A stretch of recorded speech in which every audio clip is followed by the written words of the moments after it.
The pregnancy test clattered against the marble sink, two pink lines glaring back at Isabella Cruz like an accusation. Her hands trembled as she gripped the counter, staring at the reflection of a woman whose carefully constructed life was about to shatter. She was carrying Adrian Vale's child, the most dangerous man in the city, her boss, and the one mistake she could never undo. In 3 days, she would resign, vanish, start over somewhere he'd never find her. But Isabella didn't know that Adrian Vale never lost anything that belonged to him, and she had just become his most valuable possession. If you're ready to witness how a single secret ignites a war between control and desire, stay until the end. And don't forget to hit that like button and comment your city below. I want to see how far this story travels across the world. The city of New Haven sprawled beneath the 42nd floor of Vale Industries like a kingdom waiting to be conquered. Floor-to-ceiling windows transformed Adrian Vale's office into a throne room of glass and steel, where every conversation was a negotiation and every glance carried weight. Isabella Cruz had learned to navigate this world with precision. 3 years of anticipation, discretion, and absolute professionalism had made her indispensable. She knew which calls to screen, which meetings required his full attention, which enemies to deflect with polite efficiency. She knew how he took his coffee, black, no sugar, served at exactly 7:15 each morning. She knew the tension in his jaw when a deal was souring, the dangerous calm in his voice before he destroyed someone's career with a single phone call.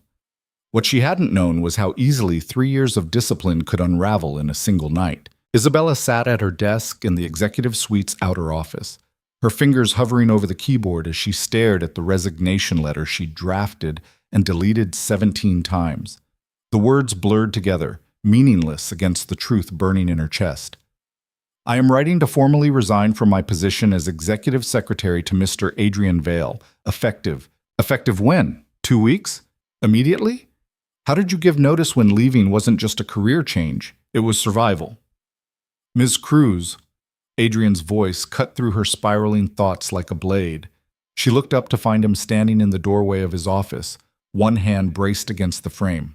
At 36, Adrian Vale was the kind of man who didn't need to raise his voice to command a room. 6'2" of controlled power wrapped in a Tom Ford suit, dark hair swept back with casual precision, and eyes the color of winter storms, calculating, relentless, missing nothing. Yes, Mr. Vale? Her voice came out steady, professional. The mask she'd perfected over countless hours of hiding every inappropriate thought she'd ever had about the man who signed her paychecks. The Morrison contract status? Legal approved it this morning. I've scheduled the signing for Friday at 2. She rattled off the information without checking her notes, grateful for the familiar rhythm of work. As long as they were talking about contracts and schedules, she could almost forget the positive pregnancy test hidden in her purse. Almost. Adrian's gaze lingered on her face for a fraction too long, and Isabella felt her composure crack at the edges. Those eyes saw too much. They always had. You look tired, he said, and it wasn't quite concern. Adrian Vale didn't do concern. It was observation, clinical, and precise. When did you last take time off? I'm fine, Mr. Vale. That wasn't the question. Isabella's jaw tightened. This was what made Adrian dangerous, not the rumors about his family's connections to organized crime, not the whispered stories about what happened to people who crossed him. It was this, the unwavering focus, the refusal to accept deflection, the way he pursued every detail until he'd extracted the truth. I'll take a personal day next week, she lied smoothly. He studied her for another long moment, then nodded once and disappeared back into his office. The door closed with a soft click that somehow felt like a warning. Isabella released a breath she hadn't realized she was holding. 3 days. She just needed to hold herself together for 3 more days. Submit her resignation. Friday morning, work through the notice period with robotic efficiency, and disappear before Adrian ever discovered what had happened between them 6 weeks ago.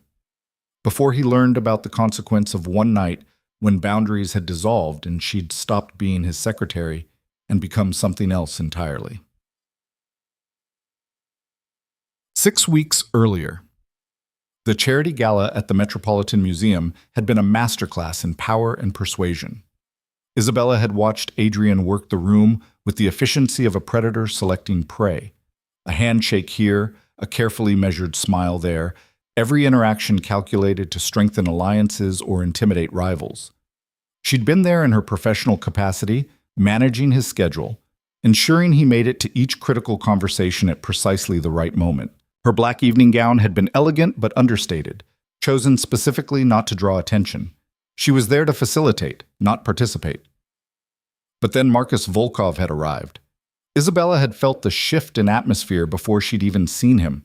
The way conversation stuttered, the subtle repositioning of bodies as New Haven's elite instinctively created distance. Marcus Volkov ran the Volkov Bratva with the same ruthless efficiency his father had, controlling everything from shipping imports to underground gambling. Where Adrian had built a facade of legitimacy around his family's darker enterprises, Marcus wore his violence like a crown. Adrian. Marcus's accent carried the frost of Moscow winters. I didn't expect to see you here. I thought charity was beneath men like us. I'm full of surprises. Adrian's smile never reached his eyes. Though I'm surprised they let you through security. Last I heard, you were persona non grata at most civilized venues.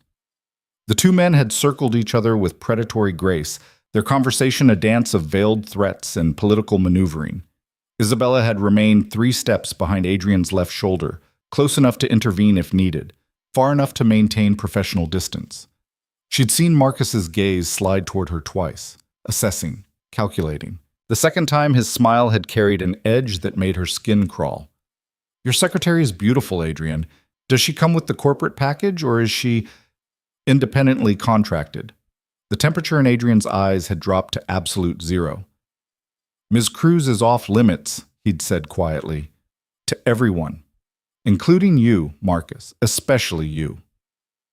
It should have been just another moment of Adrian protecting his assets, but something in his tone had felt different, personal rather than possessive, protective rather than territorial. The confrontation had ended when Marcus left with a mocking salute, but the tension had remained, coiling through Adrian's shoulders as he'd guided Isabella toward the museum's terrace with a hand at the small of her back. Are you all right? He'd asked once they were alone beneath the stars. The question had caught her off guard. In 3 years, Adrian had never asked about her well-being beyond professional efficiency. I'm fine, Mr. Vale. Adrian. He'd loosened his bow tie with an irritated gesture. When it's just us, you can use my name. Just us. The words had hung between them like a bridge across forbidden territory. Adrian, she'd repeated carefully, testing the shape of his name in her mouth. He'd turned to face her fully, and Isabella had seen something in his expression she'd never witnessed before. Uncertainty, maybe, or the beginning of a question he didn't know how to ask. I meant what I said to Marcus. You're off limits. I know. But not because you're property. His voice had dropped lower, intimate in a way that made her pulse quicken. Because you deserve better than men like us treating you like a bargaining chip. The champagne she'd have been drinking all night had made her bold, or maybe it was the way the moonlight caught in his dark hair, or the fact that for once they weren't boss and secretary, but just 2 people standing too close on a terrace overlooking the city. And what about you? The question had escaped before wisdom could stop it. Are you like Marcus? Worse. Adrian's honesty had been brutal. I'm just better at hiding it. She should have stepped back, should have recreated the professional distance that kept them both safe. Instead, she'd asked, what if I don't want you to hide?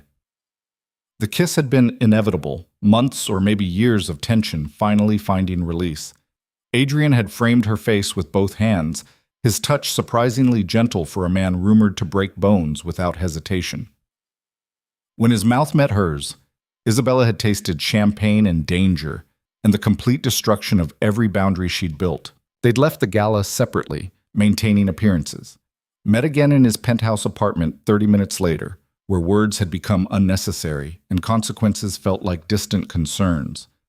Isabella had known it was a mistake even as it was happening, had known that sleeping with Adrian Vale would complicate everything, blur lines that existed for good reasons, transform her from indispensable employee to potential liability. But for one night, she hadn't cared, and now she was paying the price.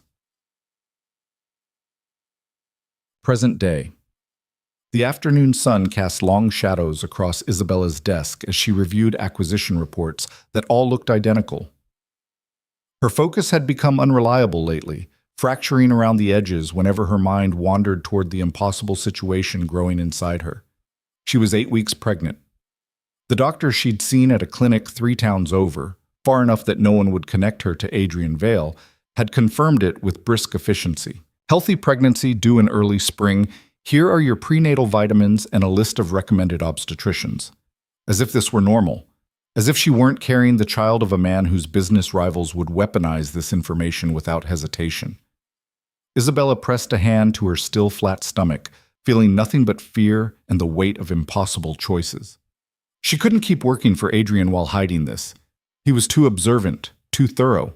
Eventually he'd notice the fatigue, the subtle changes in her body, the way she'd started avoiding the coffee that now made her nauseous. But she also couldn't tell him. Because Adrian Vale controlled everything in his orbit with absolute authority, and a child would be no exception. He would take over, make decisions, issue commands, transform her into another asset to be managed and protected and ultimately possessed. The thought made her chest tight with panic. So she would disappear. Submit her resignation, work through a minimal notice period, and relocate to the West Coast where Adrian's influence didn't reach quite as far. She had savings, skills that would translate to other corporate positions. She would build a new life, raise this child alone, and never look back. It was a good plan. Logical, safe. She just had to survive 3 more days without Adrian discovering the truth. "Ms. Cruz, I need you in my office." Isabella's head snapped up. Adrian stood in his doorway again, jacket discarded, sleeves rolled to his elbows in a rare concession to the day's heat. The late afternoon sun silhouetted him like a king surveying his domain. "Of course, Mr. Vale." She grabbed her tablet and followed him inside, forcing her breathing to remain steady. This was routine, normal. Nothing about her had changed as far as Adrian knew. Except everything had changed. Adrian's office was a study in controlled power, modern furniture in blacks and grays, abstract art that probably cost more than her annual salary, and those massive windows that made the whole room feel suspended in air. He rounded his desk but didn't sit, instead leaning against the edge with his arms crossed. "Close the door." Warning bells chimed in Isabella's mind, but she complied, the soft click of the latch somehow ominous in the quiet room. "Is something wrong, Mr. Vale?" "You tell me." His gaze pinned her in place. "You've been distracted for 2 weeks. Your work is still impeccable, but you're different, distant." "I'm not—" "Don't." The single word cut through her denial like a scalpel. "I've known you for 3 years, Isabella. I know when something's wrong." The use of her first name, rare from him during business hours, felt like intimacy and interrogation combined. Isabella's mind raced through possible responses, landing on partial truth as the safest option. "I've been considering a career change, exploring other opportunities." Something dangerous flickered across Adrian's expression. "You're leaving." It wasn't a question. "I haven't made any final decisions." "Bullshit!" Adrian pushed off the desk, closing the distance between them in 3 strides. Isabella's back hit the door as he braced one hand against it beside her head, not touching her but surrounding her with his presence. "What happened?" "Everything," she wanted to scream. "You happened. We happened. And now there's a consequence neither of us planned for, and I can't breathe around the weight of it." But she couldn't say any of that, so instead she lifted her chin and met his gaze with as much defiance as she could summon. "Nothing happened, Mr. Vale. I'm simply ready for a change." "You're lying." "I'm not—" "Look at me and tell me that night meant nothing." His voice dropped to barely above a whisper, rough, with something that might have been anger or might have been pain. "Tell me you haven't thought about it every day since.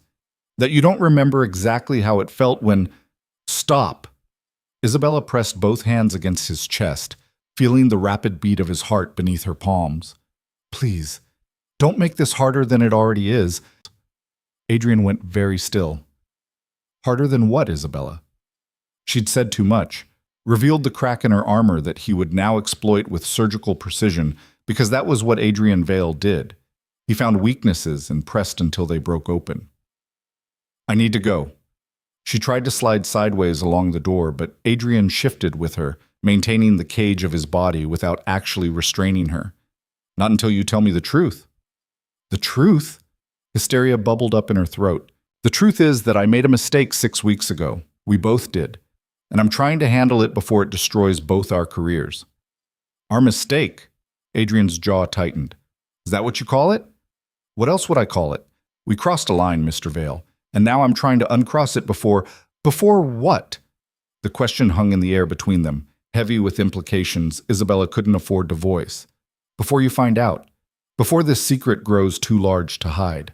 Before you turn me into another thing you control instead of a person making my own choices.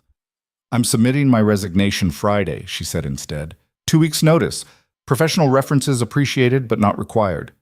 Adrian's eyes narrowed. No. Excuse me? I said no. You're not leaving. Anger flared hot in Isabella's chest, burning away some of the fear. You don't get to make that decision. The hell I don't. Adrian's voice was pure steel. You think I haven't noticed? The fatigue. The way you've stopped drinking coffee. How you've been avoiding the executive dining room during breakfast hours. Ice flooded Isabella's veins. No. He couldn't know. It was impossible. I had you followed, Isabella. The confession hit like a physical blow. You what? 3 days ago, when you left early claiming a doctor's appointment. Adrian's expression was granite. I had my security team track your movements. They reported you visited a women's health clinic in Riverside. Stayed for 90 minutes, left with prescription paperwork. Betrayal and rage warred in Isabella's chest. You had no right. I had every right. Adrian's control cracked, emotion bleeding through the cracks. Something was wrong and you wouldn't tell me, so I found out myself. This is exactly why I'm leaving, Isabella shoved against his chest, and this time he let her create distance. You can't just surveil people because you want information, Adrian. You can't control every situation with money and threats and invasion of privacy. I can when you're carrying my child. The words detonated like a bomb in the quiet office. Isabella froze, her worst fear confirmed. You don't know that. Don't I? Adrian's laugh was bitter. You visited an obstetrician, Isabella, received prenatal vitamins, and unless there's someone else you've been sleeping with in the past 2 months, which I know there isn't because you spend 16 hours a day in this building, the math is pretty fucking clear. Tears burned behind Isabella's eyes, but she refused to let them fall. This doesn't change anything. It changes everything. No. She shook her head violently. I'm still leaving. I'm still going to raise this child on my own terms, away from your world and your control and whatever game you think. You think this is a game? Adrian's voice dropped to something lethal. You think I'm going to let you walk away with my son or daughter, disappear to wherever you plan to run and pretend I don't exist? It's my choice. Not anymore, it's not. Adrian closed the distance again, but this time his hands came up to frame her face with unexpected gentleness. Like it or not, Isabella, you're staying. We're going to figure this out, together. I don't want your help. Too bad. His thumbs brushed her cheekbones, wiping away tears she hadn't realized had fallen. Because you're getting it anyway. Full security detail. Relocation to a safe apartment. The best prenatal care money can buy. And you're going to accept all of it without argument. You can't just dictate, watch me. Isabella wanted to fight, wanted to rage against his arrogance, his presumption, his absolute certainty that he could simply decide her future and she would comply. But beneath the anger was exhaustion, bone-deep weariness from weeks of carrying this secret alone, of planning an escape while terror gnawed at her insides. I don't want to be controlled, she whispered. Something softened in Adrian's expression. I know, but I also can't stand by and do nothing while you're in danger. What danger? I'm just pregnant, not… You're pregnant with my child. Adrian's hands dropped to her shoulders. Do you have any idea how many enemies would love to use that against me? Marcus Volkov alone would see you as leverage, a weakness to exploit. The name sent ice through Isabella's veins. She remembered Marcus's appraising stare at the gala, the way he'd looked at her like property to be acquired. So what are you proposing? She hated how defeated she sounded. Lock me in a tower until the baby's born? No. Adrian's mouth quirked in something that might have been a smile if his eyes weren't so serious. But I am moving you into the secured apartment on the 41st floor, below my penthouse. 24-hour security. Access controlled by biometric scan. A gilded cage. A safe haven. Adrian's grip tightened fractionally. I won't let anything happen to you, Isabella, or to our child, even if you hate me for it. Our child. The possessive pronoun shouldn't have affected her, but it did, sliding past her defenses to touch something vulnerable and terrified that had been certain she'd face this alone. I don't hate you, she admitted quietly. I'm just scared. I know. Adrian pulled her into his arms, and Isabella let herself take the comfort even knowing it came with strings attached. But you don't have to be scared alone anymore. It wasn't a solution. It wasn't even close to what she wanted. Autonomy, choice, the freedom to make her own decisions about her body and her future.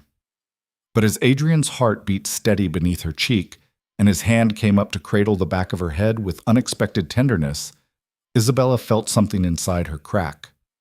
Maybe she didn't have to run. Maybe, just maybe, she could stay and fight for the partnership she wanted instead of accepting the control he offered. It was a fragile hope, barely formed and probably foolish. But it was hope, nonetheless. Okay, she whispered into his chest. I'll stay, but on my terms, Adrian, not yours. She felt his smile against her hair. We'll negotiate. And somehow, impossibly, that felt like the beginning of something neither of them had planned, but both of them might learn to choose. The transition happened with Adrian's typical efficiency, which was to say, Isabella had no say in the timeline whatsoever. By the time she arrived at work the next morning, her belongings had already been moved from her modest studio apartment in the financial district to a luxury residence on Vail Industries' 41st floor. The space was 3 times the size of her previous home, with floor-to-ceiling windows, designer furniture, and a kitchen that looked like it belonged in an architectural magazine. It was also a prison, no matter how beautiful. Your security detail will maintain a discreet perimeter, Adrian explained as he showed her the space that same evening. He'd appeared at her desk at 5:30 sharp, dismissed her protests with a look, and escorted her downstairs, or rather, upstairs, to her new reality. Elevator access requires biometric authentication. All visitors must be pre-approved by my head of security. Isabella turned in a slow circle, taking in the immaculate space that felt nothing like home. And if I want to leave? You inform security of your destination and estimated return time. They'll ensure safe transport. Adrian leaned against the granite kitchen island, watching her process this new cage with clinical detachment. Dr. Sarah Chen will handle your prenatal care. She's the best obstetrician in the state and completely discreet. First appointment is scheduled for Thursday at 10. You scheduled my medical appointments without asking. Yes. The casual admission of control made Isabella's hands curl into fists. This is exactly what I was afraid of. What were you afraid of, Isabella? Adrian's voice carried an edge. That I'd care? That I'd take responsibility? That I wouldn't just let you disappear and handle this alone? I was afraid you'd take over my entire life. The words burst out before she could stop them. That you'd make every decision, dictate every choice, turn me into another thing you own and manage and control. Silence fell between them, sharp as broken glass. When Adrian spoke again, his voice was quieter but no less certain. I don't want to own you. Then what do you want? He pushed off the island, closing the distance between them with measured steps. I want you safe. I want our child protected. And yes, I want control over the situation because control is what keeps people alive in my world. I'm not in your world, Adrian. I'm just your secretary who made a mistake. Stop calling it that. His hands gripped her shoulders, not harsh, but firm. Stop reducing what happened between us to a mistake. It was a choice. We both made it. And now we're dealing with the consequences together, whether you like it or not. Isabella's throat tightened. I don't know how to do this. Neither do I. The admission seemed to cost him something. But I'm trying. Work with me, Isabella. Tell me what you need. What she needed was autonomy, space, the freedom to make her own choices without his shadow looming over every decision. But what she said was, I need you to ask, not command.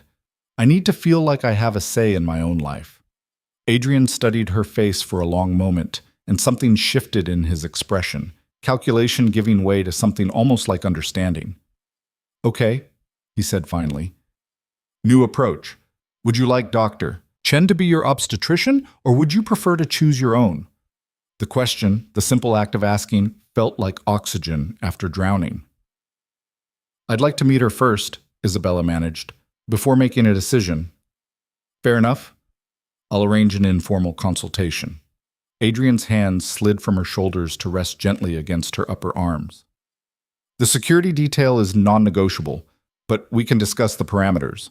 What level of oversight you're comfortable with?" It wasn't perfect. It wasn't even close to the independence she wanted. But it was negotiation instead of dictation, and that felt like progress. "I want to keep working," Isabella said, testing the boundaries. "Not from home. In the office. At my desk." Adrian's jaw tightened. "Your workload will be reduced." "Adjusted," she countered. "Not reduced. I'm pregnant, not incapacitated." "Adjusted," Adrian agreed after a pause. "But if you show signs of fatigue or stress, then we discuss it. Like adults, not like a boss issuing orders to an employee." Something that might have been respect flickered in Adrian's eyes. "You're going to make this interesting, aren't you?" "Someone has to keep you from turning into a complete tyrant." His mouth quirked. "I think that ship sailed years ago." "Then consider me the mutiny." Isabella stepped back, creating space that felt necessary for breathing. "I'll stay in this apartment, except the security detail. See Dr. Chen. But I won't be managed, Adrian. I won't be controlled." "Noted." Adrian moved toward the door, then paused with his hand on the handle. "For what it's worth, I never wanted to control you, Isabella. I just wanted to keep you safe." "There's a difference?" "Yes." His expression was stark honesty. "But I'm still learning what it looks like." After he left, Isabella sank onto the pristine white sofa and pressed both hands to her stomach. "We're in trouble, little one," she whispered to the life growing inside her. "But maybe, just maybe, we're going to be okay." The city glittered beyond her windows, beautiful and dangerous and full of uncertain futures. For the first time in weeks, Isabella let herself believe she might survive this. Even if survival meant negotiating with a man who'd built an empire on control and was only now learning that some things, some people, couldn't be commanded into submission. The following Thursday morning arrived with rain lashing against the windows of Isabella's new apartment, turning the city below into a watercolor blur of grays and silvers. She stood in front of her closet, now filled with clothes that had been unpacked and organized by someone she'd never met, trying to decide what one wore to meet the obstetrician chosen by the father of your unplanned child. Her hand hovered over a navy sheath dress before moving to something softer, a dove-gray blouse and tailored pants that didn't scream executive secretary quite so loudly. She was 12 weeks now, the vulnerable first trimester crawling past with agonizing slowness. And while her body hadn't changed visibly, everything felt different. More tender, more present, more real. The intercom beside her door buzzed precisely at 9:30. "Miss Cruz, your car is ready." The voice belonged to Marcus Chen, no relation to the doctor, he'd assured her with a slight smile, head of Adrian's security detail and the man now responsible for her safety. He was 40-something, ex-military, with kind eyes that didn't match the gun Isabella knew he carried beneath his jacket. "Thank you, Marcus. I'll be down in 5 minutes." She took one last look at her reflection, smoothed her hair, and tried to calm the anxiety twisting through her chest. This was just a consultation. She could still choose her own doctor if Dr. Chen didn't feel right. Adrian had asked, not commanded. It was progress, even if the progress felt like walking a tightrope over shark-infested waters. The elevator descended one floor to the 42nd, where Adrian's executive suite occupied the entire level. Isabella had expected to go straight to the parking garage, but Marcus guided her instead toward Adrian's private office. "Mister, Vale asked that you stop by before the appointment," Marcus explained at her questioning look. Of course he did. Adrian was on a phone call when she entered, his back to the door as he stood at the windows overlooking the storm-darkened city. He held up one finger, wait, without turning around, and Isabella fought the urge to walk right back out. "I don't care what Dmitri thinks is reasonable," Adrian said into his phone, voice edged with ice. "The port access stays under our control, or the deal is dead. He has 24 hours to decide if he wants to play fair or find himself frozen out of every legitimate shipping contract on the East Coast." He ended the call with a sharp tap and turned to face her. Isabella's breath caught despite herself. Adrian in a suit was commanding. Adrian in a charcoal three-piece with his hair slightly mussed from running his hands through it was devastating. And the way his expression softened when he saw her, just fractionally, just enough to notice, made something in her chest tighten. "Ready for this, Anne?" he asked. "Do I have a choice?" "Yes." Adrian crossed to his desk and picked up a folder. "If you want to cancel, we cancel. If you want me to stay in the waiting room, I stay. Your call, Isabella." The use of her first name during business hours still felt intimate, like a secret they were keeping from the rest of the world, which, she supposed, they were. News of her pregnancy hadn't spread beyond Adrian's most trusted people, and Isabella was grateful for the temporary reprieve before her life became tabloid fodder. "You can come in," she heard herself say. "If you want." Something fierce and possessive flashed in Adrian's eyes, but when he spoke, his voice was carefully neutral. "I want."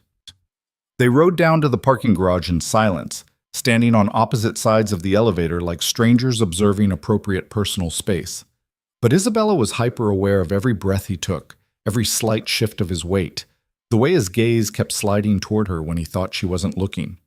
The SUV waiting for them was sleek, black, and undoubtedly bulletproof. Marcus held the door while Adrian handed her inside with the kind of old-fashioned courtesy that seemed at odds with everything she knew about him, or thought she knew. Lately, Adrian kept surprising her. With gentleness, with restraint, with the careful way he'd been honoring her request for autonomy, even when she could see it cost him something. The drive to Dr. Chen's private practice took 20 minutes through rain-slicked streets. Isabella watched the city slide past, trying to ignore Adrian's presence beside her, the way his thigh was inches from hers, how the confined space made her intensely aware of his cologne, something expensive and subtle that reminded her of that night at his penthouse. "Nervous?" Adrian asked quietly. "Terrified," Isabella admitted before she could think better of honesty. His hand found hers on the seat between them, fingers threading through hers with surprising gentleness. "Me too." The confession startled her into looking at him.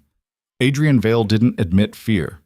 Adrian Vale controlled situations, eliminated threats, and approached every challenge with absolute confidence. "You're scared?" she asked. "I'm about to see proof that I'm going to be responsible for another human life." His grip tightened fractionally. "So yes, Isabella, I'm fucking terrified." The vulnerability in his voice did something to her defenses, cracking them just enough to let understanding seep through. This wasn't just happening to her. Adrian was being forced into fatherhood as abruptly as she was being forced into motherhood, and for a man who controlled everything in his orbit, the sheer unpredictability of a child must feel like standing on crumbling ground. "We'll figure it out," she said, echoing his words from days ago. Adrian's thumb traced circles on her palm. "Together?" "Together." It felt like a promise neither of them was quite ready to make, but the word hung between them anyway, fragile and tentative and absolutely terrifying in its implications. Dr. Sarah Chen's office was located in a medical building that screamed discretion. No flashy signs, no crowded waiting room, just a quietly elegant suite on the 10th floor where money and privacy were clearly priorities. A receptionist who looked like she'd signed 17 NDAs greeted them with professional warmth and guided them to a private consultation room decorated in soothing blues and whites. Dr. Chen arrived 5 minutes later, and Isabella understood immediately why Adrian had chosen her. The woman was in her early 50s with sharp, intelligent eyes, graceful hands, and an air of competence that made you believe she could handle any crisis with calm efficiency. "Miss Cruz, Mr. Vale." She shook both their hands with equal pressure. "I'm Sarah Chen. Thank you for agreeing to meet with me." "Thank you for seeing us on short notice," Isabella replied, grateful that the doctor addressed her first rather than defaulting to Adrian as the decision-maker. "Please, sit." Dr. Chen gestured to 2 chairs arranged beside a desk that held a computer and nothing else. No cluttered files, no personal photos, just clean professionalism. "I understand you're approximately 12 weeks along?" Isabella nodded, acutely aware of Adrian's solid presence in the chair beside hers. "I'd like to start with some questions about your medical history, if that's all right. This is completely confidential, even from Mr. Vale, if you prefer. My loyalty is to you and your baby's health, not to whoever's paying my fees. The clarification made Isabella like her immediately. I'm fine with Adrian staying. Doctor. Chen pulled up what looked like a standard medical questionnaire on her computer. Any previous pregnancies? No. Chronic health conditions? Diabetes? Hypertension? Thyroid issues? No, none. Family history of pregnancy complications? Gestational diabetes? Preeclampsia? Genetic disorders? Isabella hesitated. My mother had preeclampsia with my younger brother, but she was fine, and so was he. Dr. Chen made notes with efficient keystrokes. We'll monitor for that, but family history doesn't guarantee repetition. You're young, healthy, and your initial blood work. She glanced at Adrian with raised eyebrows. From the clinic in Riverside, he supplied without apology. Yes, well, those results all look excellent. Strong hormone levels, no concerning markers. Dr. Chen's expression softened slightly. You're doing everything right, Isabella. Now, would you like to see your baby? The question stopped Isabella's heart for a full beat. You mean an ultrasound? If you're comfortable with it, 12 weeks is when we can usually get good visuals and hear the heartbeat. Isabella's hand found Adrian's without conscious thought, gripping tight. Yes, I'd like that. The examination room was connected to the office through a discreet door. Doctor, Chen gave Isabella a gown and privacy to change, then returned with a portable ultrasound machine that looked far more advanced than anything Isabella had seen on television medical dramas. This will be cold, Dr. Chen warned as she applied gel to Isabella's abdomen. Adrian stood at her shoulder, close enough that Isabella could feel the tension radiating from him. His hand still held hers, fingers locked together like they were both bracing for impact. The ultrasound wand pressed against her skin, and Dr. Chen angled the screen so they could both see the grainy black and white image that meant nothing to Isabella's untrained eyes. Then Dr. Chen smiled. There we are. She pointed to a small shape on the screen, barely distinguishable from the surrounding shadows. That's your baby, measuring right on track for 12 weeks. And if you listen closely, she adjusted a dial and suddenly the room filled with sound, rapid, rhythmic, like horses galloping across a field. That's the heartbeat, Dr. Chen said softly. Strong and healthy at 164 beats per minute. Isabella stopped breathing. That sound, that impossibly fast, impossibly real sound, was her child. Their child. A whole separate life with its own heartbeat, growing inside her, real in a way that positive pregnancy tests and morning sickness hadn't quite managed to make real. Tears blurred her vision, and she didn't bother wiping them away. Beside her, Adrian made a sound somewhere between a laugh and a gasp. When Isabella managed to tear her gaze from the screen, she found him staring at the monitor with an expression of absolute wonder, all his careful control stripped away to reveal something raw and unguarded. That's... His voice cracked. That's our baby. Yes, doctor. Chen confirmed with the gentle patience of someone who'd witnessed this miracle countless times and still found it moving. Would you like a printout? Isabella nodded, not trusting her voice. Dr. Chen printed several images, handed them over with a box of tissues, and gave them a moment of privacy while she stepped out to check on something. The silence in the examination room felt sacred somehow, filled with the echo of that impossible heartbeat. I didn't think it would feel like this, Adrian said quietly. He was looking at the ultrasound photos like they held the secrets of the universe. I thought I'd be, I don't know, clinical about it, practical. And now? Isabella asked. Now I'm terrified in a completely different way. He looked up from the photos to meet her eyes. Because that's a person, Isabella. A whole separate person who's going to depend on us to not fuck everything up. We're going to fuck some things up, Isabella said with watery certainty. That's guaranteed. But maybe not everything. Adrian set the photos aside carefully and cupped her face with both hands, thumbs brushing away tears. Maybe we can get enough of it right that the mistakes don't matter as much. When did you become optimistic? About 30 seconds after I heard our kid's heartbeat. His smile was crooked, almost boyish. Apparently impending fatherhood makes me delusional. Isabella laughed despite herself, despite the fear and uncertainty and complete chaos of their situation. We're really doing this. Yeah, Adrian pressed his forehead to hers, gentle and careful, and nothing like the ruthless businessman who'd threatened to freeze someone out of shipping contracts an hour ago. We really are.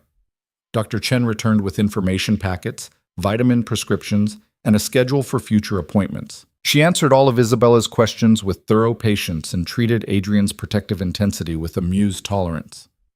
I'd like to see you every 4 weeks until week 28, Dr. Chen explained as they prepared to leave. Then every 2 weeks until week 36, then weekly until delivery. Any concerns between appointments, cramping, bleeding, severe headaches, you call me directly, day or night. She handed Isabella a card with multiple phone numbers. And Mr. Vale, Doctor, Chen added with a pointed look, your protective instincts are admirable, but pregnancy isn't an illness. Isabella can and should maintain normal activities unless medically contraindicated. That means work, exercise, social engagement, all fine in moderation. Adrian's jaw tightened fractionally. Noted. I mean it. Wrapping her in bubble wrap won't keep her safe, it'll just make her miserable. Dr. Chen's expression softened.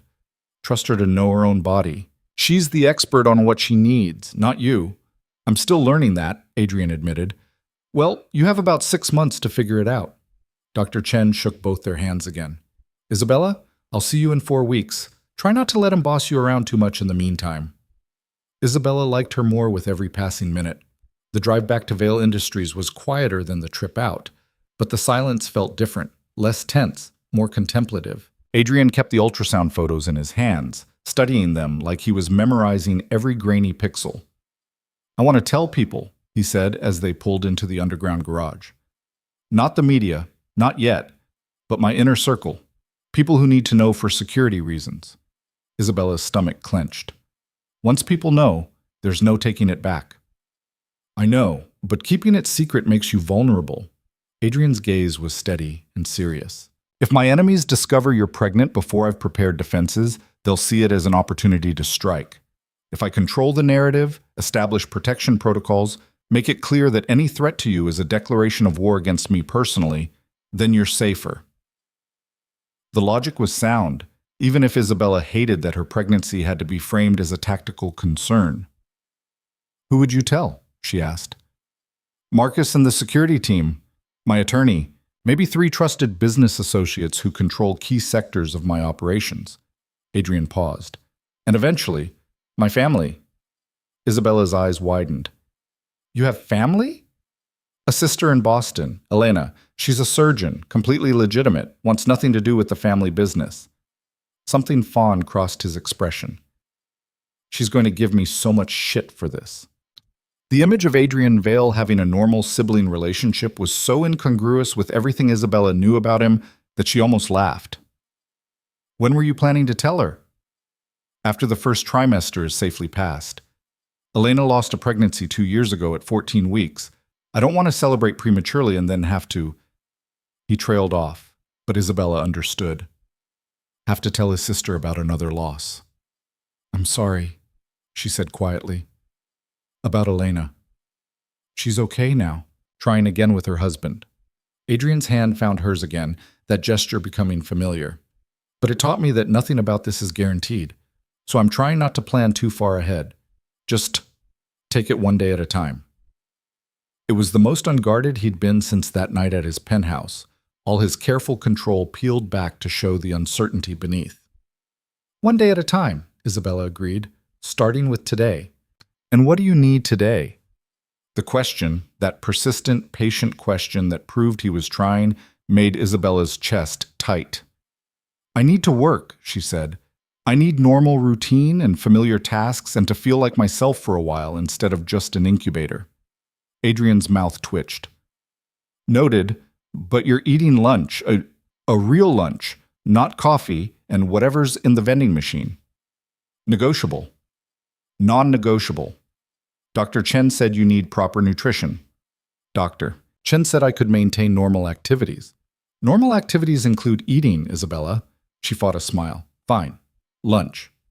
But I choose what and where. Deal. They shook on it solemnly, and Isabella thought that maybe, just maybe, this partnership thing might actually work. The routine she'd craved lasted approximately 6 hours.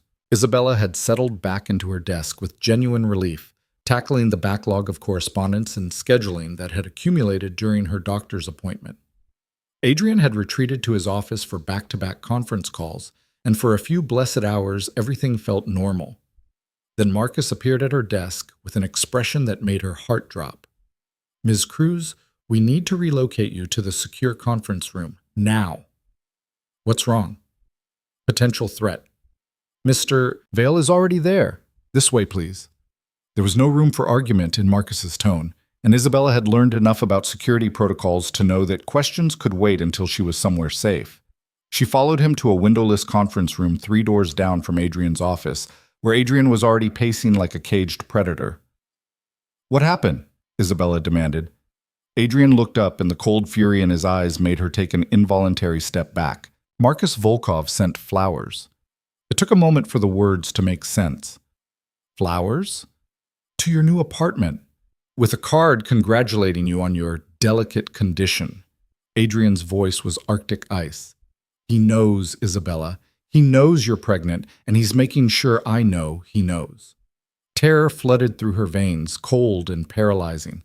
"How?" "That's what I'm going to find out." Adrian pulled out his phone, dialed with sharp jabs of his thumb. "Daniel, I need you to sweep Isabella's former apartment and the clinic in Riverside. Someone leaked information, and I want to know who, when, and how much they were paid." He listened for a moment, jaw muscles working. "I don't care if you have to interview every nurse and janitor in the building. Find the leak, today." He ended the call and turned to Marcus. "Double the security detail. No one gets near her without clearance from me personally. And I want eyes on Volkov's known associates. If he breathes wrong, I want to know about it." "Already done," Marcus confirmed. "But Adrian, if he's making contact this publicly, he's declaring war." Adrian's smile was all teeth and no warmth. "Good. I've been waiting for an excuse." Isabella sank into one of the conference room chairs, her hands shaking. This was what she'd feared, her pregnancy becoming ammunition in whatever shadow conflict existed between Adrian and his rivals. "What does he want?" she asked. Adrian's expression softened fractionally when he looked at her, though the fury still simmered beneath. "Leverage. He thinks I'll negotiate if he threatens you. Give him concessions to keep you safe." "And will you?" "No." The single word was absolute. "I'll eliminate the threat instead." The casual way he said it, like violence was just another business strategy, sent ice through Isabella's chest. "You can't just—" "I can, and I will." Adrian crouched in front of her chair, bringing them eye level. "Marcus Volkov runs trafficking operations, Isabella. Drugs, weapons, people. He's got blood on his hands from here to Moscow, and the only reason he's not in prison is because he's very good at making evidence disappear. Do you really want me to show him mercy?" "I don't want you to become a murderer because of me." Something fierce blazed in Adrian's eyes. "I'm already a lot of things you probably don't want to know about, but I've never claimed to be a good man, Isabella. Just an effective one. There has to be another way." "There isn't." Adrian's hands came up to grip her arms, not harsh but firm. "This is my world. These are my rules. And rule number 1 is that threats get eliminated before they can become action." Isabella wanted to argue, wanted to insist on legal solutions and civilized discourse. But she'd heard the stories about Marcus Volkov, seen the fear in people's eyes when his name was mentioned. If he was dangerous enough to scare other criminals, what chance did she have? "What do you need me to do?" she asked instead. Relief flickered across Adrian's face. "Stay here. Stay safe. Let me handle this." "That's not partnership, Adrian. That's me hiding while you fight. This isn't a fight you're equipped for. And whose fault is that?" The anger came from nowhere, hot and sudden. "You dragged me into your world, made me a target by getting me pregnant, and now you want me to just sit quietly while you deal with the consequences?" Adrian's jaw tightened. "I'm trying to protect you." "I know, but protection and partnership aren't the same thing." Isabella stood, forcing him to rise with her, or stay crouched at her feet. "If I'm going to be in danger because of you, then I need to understand the threat. Really understand it. Not just hide behind your security team and hope for the best." For a long moment, Adrian just looked at her, calculating, assessing, deciding how much truth she could handle. "All right," he said finally. You want the full picture? Marcus Volkov has been trying to muscle into my territory for 2 years. Port access, shipping contracts, legitimate businesses I use to launder money from less legitimate enterprises. We've been at a stalemate because neither of us can make a move without triggering a war that would cost both sides more than we'd gain. Isabella's stomach churned at the casual admission of money laundering, but she stayed quiet. Now he knows my weak point, Adrian continued. You, the baby. He thinks I'll negotiate to keep you safe, give him what he wants rather than risk you getting caught in crossfire. What if you did? Isabella asked. What if you just gave him the territory or contracts or whatever? Removed the reason for conflict? Adrian's laugh was bitter. Then he'd no threats work on me, and every other enemy I have would start looking for their own leverage. It would never end, Isabella. There would always be another Marcus, another threat, another demand. The only way to keep you safe long term is to make an example that shows everyone what happens when they try to use you against me. The logic was brutal and probably sound, which made Isabella feel sick. So what happens now? Now I make some calls, apply pressure where it hurts, remind Marcus why it's a bad idea to fuck with me. Adrian's expression was granite. And you stay here, surrounded by security, until I'm certain the threat is neutralized. It wasn't a request, but Isabella was too shaken to fight him on it. The next 3 days passed in a haze of tension and waiting. Isabella remained in the secure conference room for the rest of that first day, then was escorted back to her apartment under heavy guard. Adrian disappeared into meetings she wasn't invited to, conversations she wasn't privy to, making moves on a chessboard she could only partially see. But she noticed the changes. The shipping contracts that suddenly fell through for Volkov Enterprises. The health inspection that shut down 2 of Marcus's nightclubs pending violations that would take months to contest. The quiet exodus of workers from Volkov operations to businesses under Adrian's umbrella, taking their institutional knowledge with them. Adrian was systematically dismantling Marcus's empire without firing a single shot.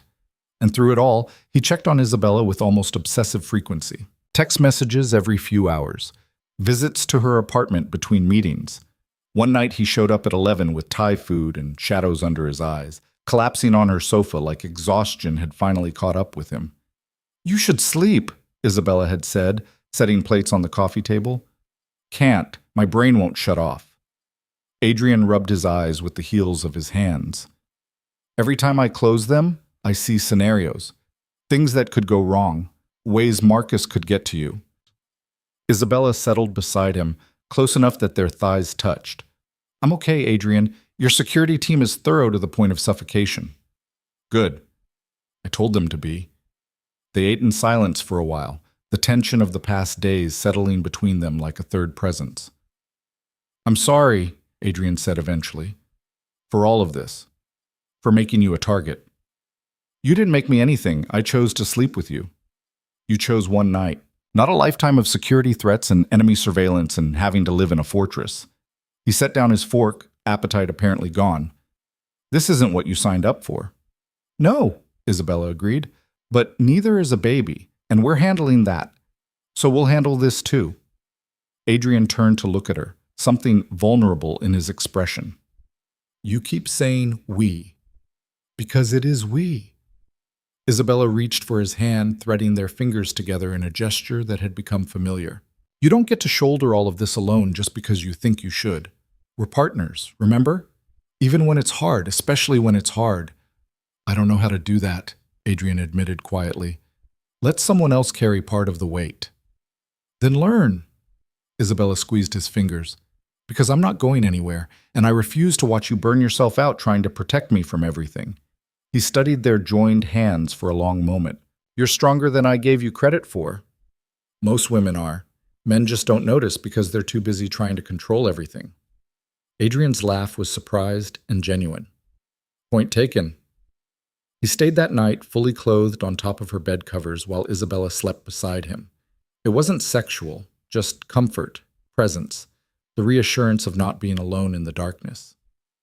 When Isabella woke at dawn, Adrian was gone but had left a note on her nightstand. Marcus backed down. You're safe. For now. A relief and frustration warred in her chest. Relief that the immediate threat had passed, Frustration that Adrian still couldn't quite bring himself to wake her and tell her himself instead of leaving cryptic notes. But when she arrived at the office an hour later, there were flowers on her desk. Not the threatening arrangement from Volkov, but a simple bouquet of white roses with a card in Adrian's sharp handwriting. Thank you for not running when running would have been smarter. Lunch at 1. I'm buying, don't argue. Isabella smiled despite herself, tucked the card into her desk drawer, and got to work. The partnership was messy and complicated and nothing like she'd planned, but it was theirs. And for now, that was enough. The fragile peace lasted exactly 19 days. Isabella had just passed the 16-week mark, her body finally beginning to show subtle signs of the life growing inside her, a slight curve to her abdomen that she could hide beneath carefully chosen clothing, but that made everything feel more real when she caught her reflection in the mirror. Doctor. Chen had pronounced both mother and baby healthy at their last appointment, and for the first time since seeing those 2 pink lines, Isabella had allowed herself to feel something that might have been hope. Then Marcus Volkov went to the press. Isabella was reviewing contract amendments in her office when her phone exploded with notifications. Text messages, news alerts, social media mentions, all flooding in at once with the kind of velocity that signaled disaster. Her hands shook as she opened the first news link. The headline hit like a physical blow. Mafia Prince Adrian Vale, expecting child with secretary, mistress caught in dangerous web of crime and deception. Below it, a photo she'd never seen before, grainy surveillance footage of her entering the women's health clinic in Riverside. The article was worse, filled with half-truths and implications that painted her as everything from a gold digger to a willing participant in organized crime. Sources close to the situation confirmed that Isabella Cruz, longtime secretary to suspected crime boss Adrian Vale, is approximately 4 months pregnant with his child. Questions remain about whether the pregnancy was planned or if Ms. Cruz is yet another victim of Vale's predatory behavior. Representatives for Vale Industries declined to comment, but insiders suggest this scandal may finally bring down the Teflon heir who has evaded law enforcement scrutiny for years. Isabella's vision tunneled. This wasn't just an invasion of privacy, it was a declaration of war dressed up as journalism. Marcus had weaponized her pregnancy exactly as Adrian had predicted, but instead of using it for private leverage, he'd turned it into a public spectacle designed to humiliate them both. Her office door burst open without warning. Adrian stood in the doorway, phone in hand, fury radiating from every line of his body. "Did you see—" "Yes," as Isabella's voice came out steadier than she felt. "I saw. We're holding a press conference, today, in 3 hours. Adrian crossed to her desk with predatory purpose. "I'm going public first. Controlling the narrative before Marcus can spin this any further. Adrian, wait. No waiting. This is damage control, Isabella. We either get ahead of the story or we let it bury us." "I'm not ready for this." The words burst out before she could stop them. "I'm not ready for the whole world to know, to judge, to have opinions about my body and my choices and my relationship with you." "I know." Adrian's expression softened fractionally. "But ready or not, it's happening. The only question is whether we face it together or separately." Isabella pressed both hands to her stomach, feeling the slight curve beneath her silk blouse. Their child, still unnamed, still just an abstract concept despite the ultrasound photos taped to her bathroom mirror, was about to become public property. Commentary fodder. A scandal baby born from tabloid headlines rather than love. "What do you need from me?" she asked quietly. "Stand beside me. Let me claim you and the baby publicly. Show the world that you're not some dirty secret I'm ashamed of." Adrian moved around the desk, pulling her to her feet with gentle hands. "Show them that whatever we are, we're facing it as partners." "What are we, Adrian?" The question had been hovering between them for weeks, unspoken, but present in every touch, every careful negotiation, every moment of unexpected tenderness. "Really?" His jaw tightened, and for a moment Isabella thought he wouldn't answer. Then his hands came up to frame her face, thumbs brushing her cheekbones in a gesture that had become achingly familiar.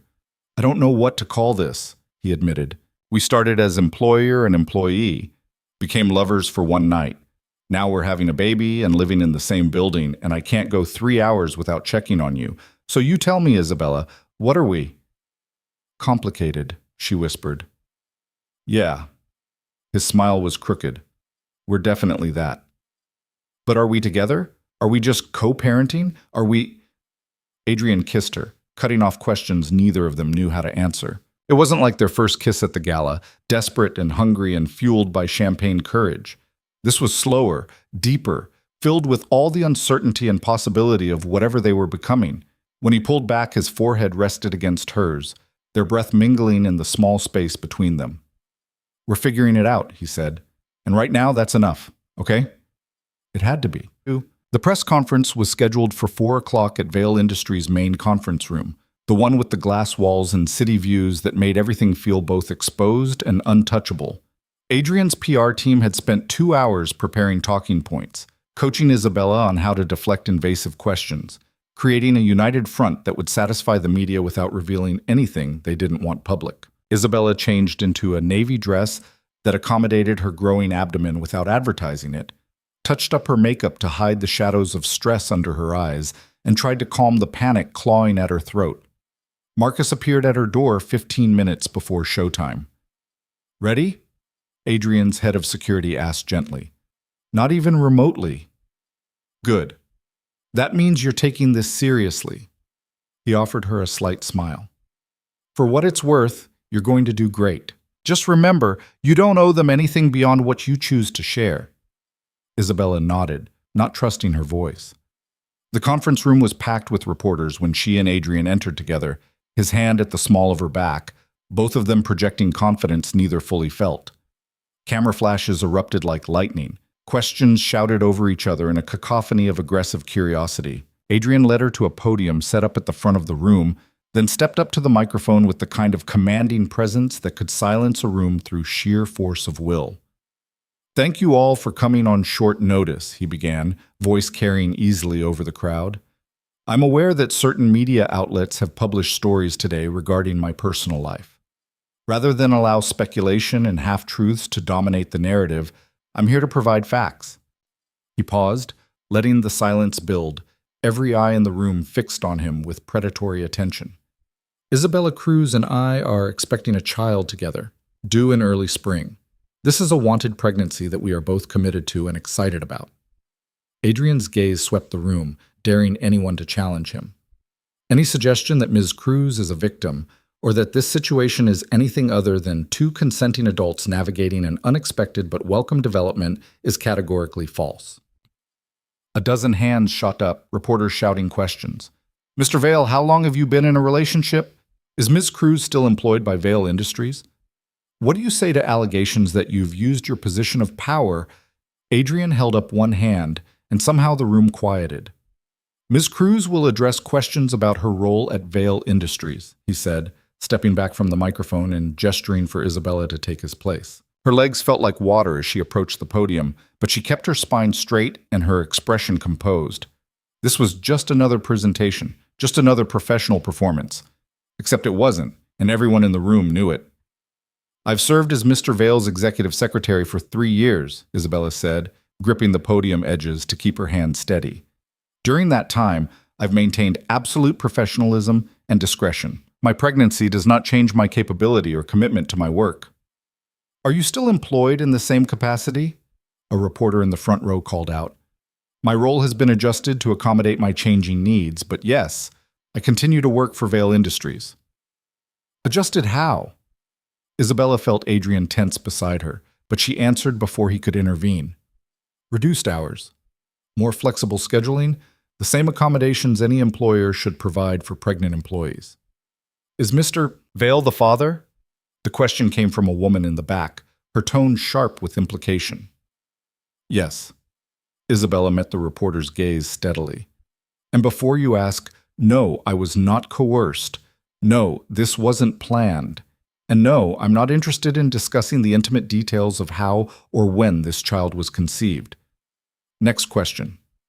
A ripple of surprise moved through the room. Apparently they hadn't expected her to push back. What about the allegations that Mr. Vail has connections to organized crime? Another reporter shouted. Are you concerned about raising a child in that environment? Adrian's hand found the small of her back, support without interference. I'm concerned about raising a child in any environment that includes this level of media harassment. Isabella said coolly. As for Mr. Vale's business dealings, I suggest you direct those questions to his legal team rather than making a pregnant woman responsible for defending unsubstantiated allegations. More hands, more questions, all of them probing for weakness or scandal or some crack in their united front. How did the relationship start? Was there an affair? Did Adrian's wife know? Did Isabella plan to marry him? What would they tell the child about the circumstances of their relationship?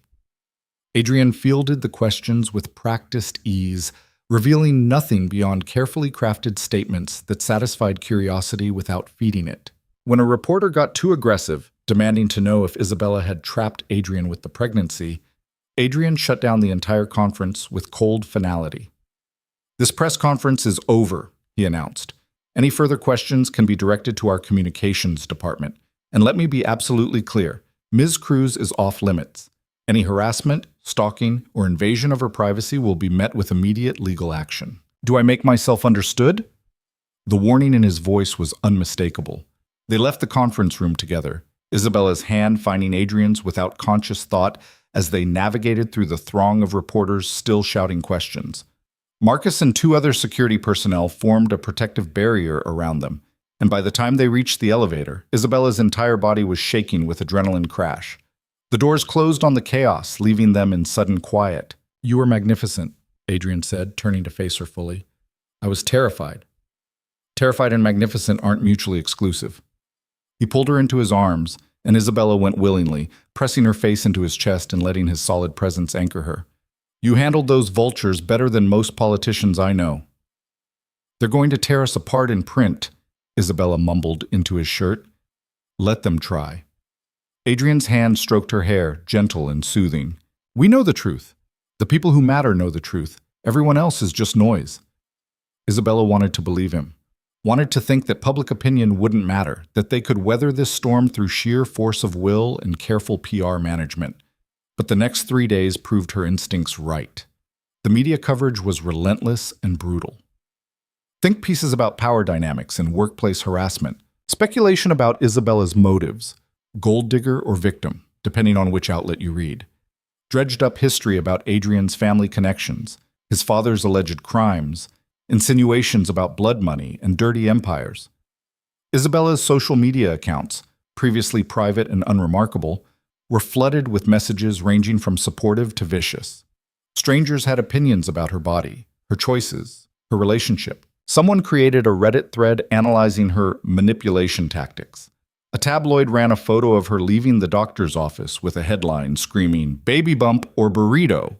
She stopped reading after the first day, but the awareness of it all pressed down like atmospheric pressure, invisible but suffocating.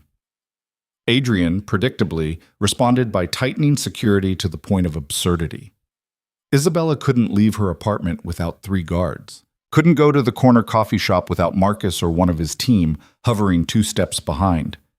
Her windows were fitted with additional privacy screens that turned the glass opaque at the touch of a button.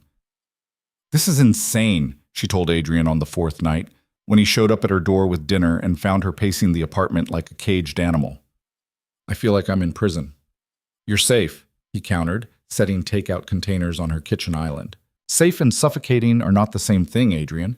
Isabella whirled to face him, frustration finally boiling over. "You can't just lock me away because the media is being cruel. That's not protection. That's control disguised as care." "The media isn't just being cruel. They're creating a map for every enemy I have." Adrian's voice was tight with barely restrained tension. "Every photo of you leaving this building, every routine you establish, every vulnerable moment they capture, it all becomes intelligence for people who want to hurt me by hurting you. So what's your solution? Keep me hidden until the baby's born? Raise our child in a bunker because you're too paranoid to risk normal life? I'd rather you hate me for being overprotective than mourn you for being careless." The words hung between them, raw and jagged. Adrian turned away, running both hands through his hair in a gesture of frustration Isabella had come to recognize. I'm sorry. I'm sorry." "No." Isabella's anger deflated into something sadder. "You're scared, I get it. But Adrian, you can't protect me from everything. At some point, you have to trust that I'm strong enough to handle my own life." "I do trust your strength." He turned back to face her, and the vulnerability in his expression made her chest ache. I just don't trust the world not to break you for the crime of being connected to me. Isabella crossed the space between them, taking his face in her hands the way he so often did with her. Then we face the world together, she said firmly, not with me hiding behind your walls while you fight battles alone. Together, Adrian, as actual partners. His eyes searched hers, looking for certainty she only half felt. What do you need? He asked finally, that question again, the one that proved he was trying even when control felt safer. I need to work, really work, not just pretend to from my apartment while security hovers. Isabella's thumbs brushed his cheekbones. I need to have lunch with colleagues, go to the gym, have a life that isn't defined entirely by being pregnant with your baby. The gym has private training rooms. We've been over this with Dr. Chen. Light exercise is good for the pregnancy. Adrian's jaw tightened, but he nodded. Okay, work, lunch, gym. But Marcus stays close and you check in every 3 hours. Every 6 hours. 4. 5, and I get to leave the building without filing a flight plan. 5 hours, and you tell Marcus where you're going before you go. Adrian pulled her closer until they were breathing the same air. But if anything feels wrong, any sense of threat or danger, you call me immediately. Deal. Deal. They sealed it with a kiss that started as negotiation and became something else. Heat and hunger, and the complicated want that had been building between them since that first night. Adrian's hands found her hips, thumbs tracing the subtle curve of her growing abdomen with reverent attention. I can feel the difference, he murmured against her mouth. You're rounder here. Fuller. Pregnant, Isabella corrected with a breathless laugh. The word you're looking for is pregnant. Beautiful. His hand slid higher, mapping the changes in her body with careful exploration. That's the word I'm looking for. They didn't make it to the bedroom. Adrian lifted her onto the kitchen island, stepped between her thighs, and kissed her until thinking became impossible. Clothes disappeared with efficient haste, his shirt, her dress, the careful barriers they'd maintained since that first night dissolving under the weight of want. When he finally pressed inside her, Isabella gasped against his shoulder, overwhelmed by the rightness of it. This wasn't a mistake anymore, wasn't a one-time lapse in judgment. This was choosing each other despite the chaos, claiming partnership with their bodies when words felt inadequate. Adrian moved with careful intensity, one hand braced on the counter beside her hip, the other cradling her face as he watched her fall apart. And when release crashed through them both, Isabella thought that maybe this raw honesty and physical truth was the only language they both spoke fluently. Afterward, they relocated to the couch with Chinese food gone cold and bodies still humming. Adrian pulled her against his chest, one hand resting possessively over her abdomen while they ate lo mein straight from the containers. We should probably talk about what this means, Isabella said eventually. It means I'm not sleeping on top of the covers anymore, Adrian replied, pressing a kiss to her temple. Beyond that, we're still figuring it out. Very articulate. I'm a businessman, not a poet. He set aside his container and turned her to face him more fully. But if you want words, Isabella, here they are. I want you. Not just because you're carrying my child. Not just because sleeping with you is incredible. I want you in my life, in my space, in every way you're willing to give. And I know that's terrifying and complicated and probably a disaster waiting to happen, but I'm tired of pretending I don't feel it. Isabella's heart hammered against her ribs. That sounds dangerously close to a relationship. It is a relationship. Just one without a clear definition yet. Adrian's thumb traced her lower lip. Unless you want to define it? I think definition might jinx it, Isabella admitted. We're good at negotiation and terrible at conventional, so maybe we just keep doing this, whatever this is. Complicated partnership with excellent sex and a baby on the way? That's definitely going on the birth announcement. Adrian laughed, the sound rich and unguarded, and Isabella committed it to memory. This moment of lightness amid the storm, proof that they could find joy even when the world was trying to tear them apart. The fragile peace shattered exactly 1 week later. Isabella was leaving the office at 7, later than she'd promised, but still reasonable given the Morrison acquisition needed final review when Marcus went rigid beside her in the elevator. Something's wrong, he said quietly, hand moving to his concealed weapon. What? The elevator lurched to a stop between floors. Emergency lights flickered on, bathing everything in red.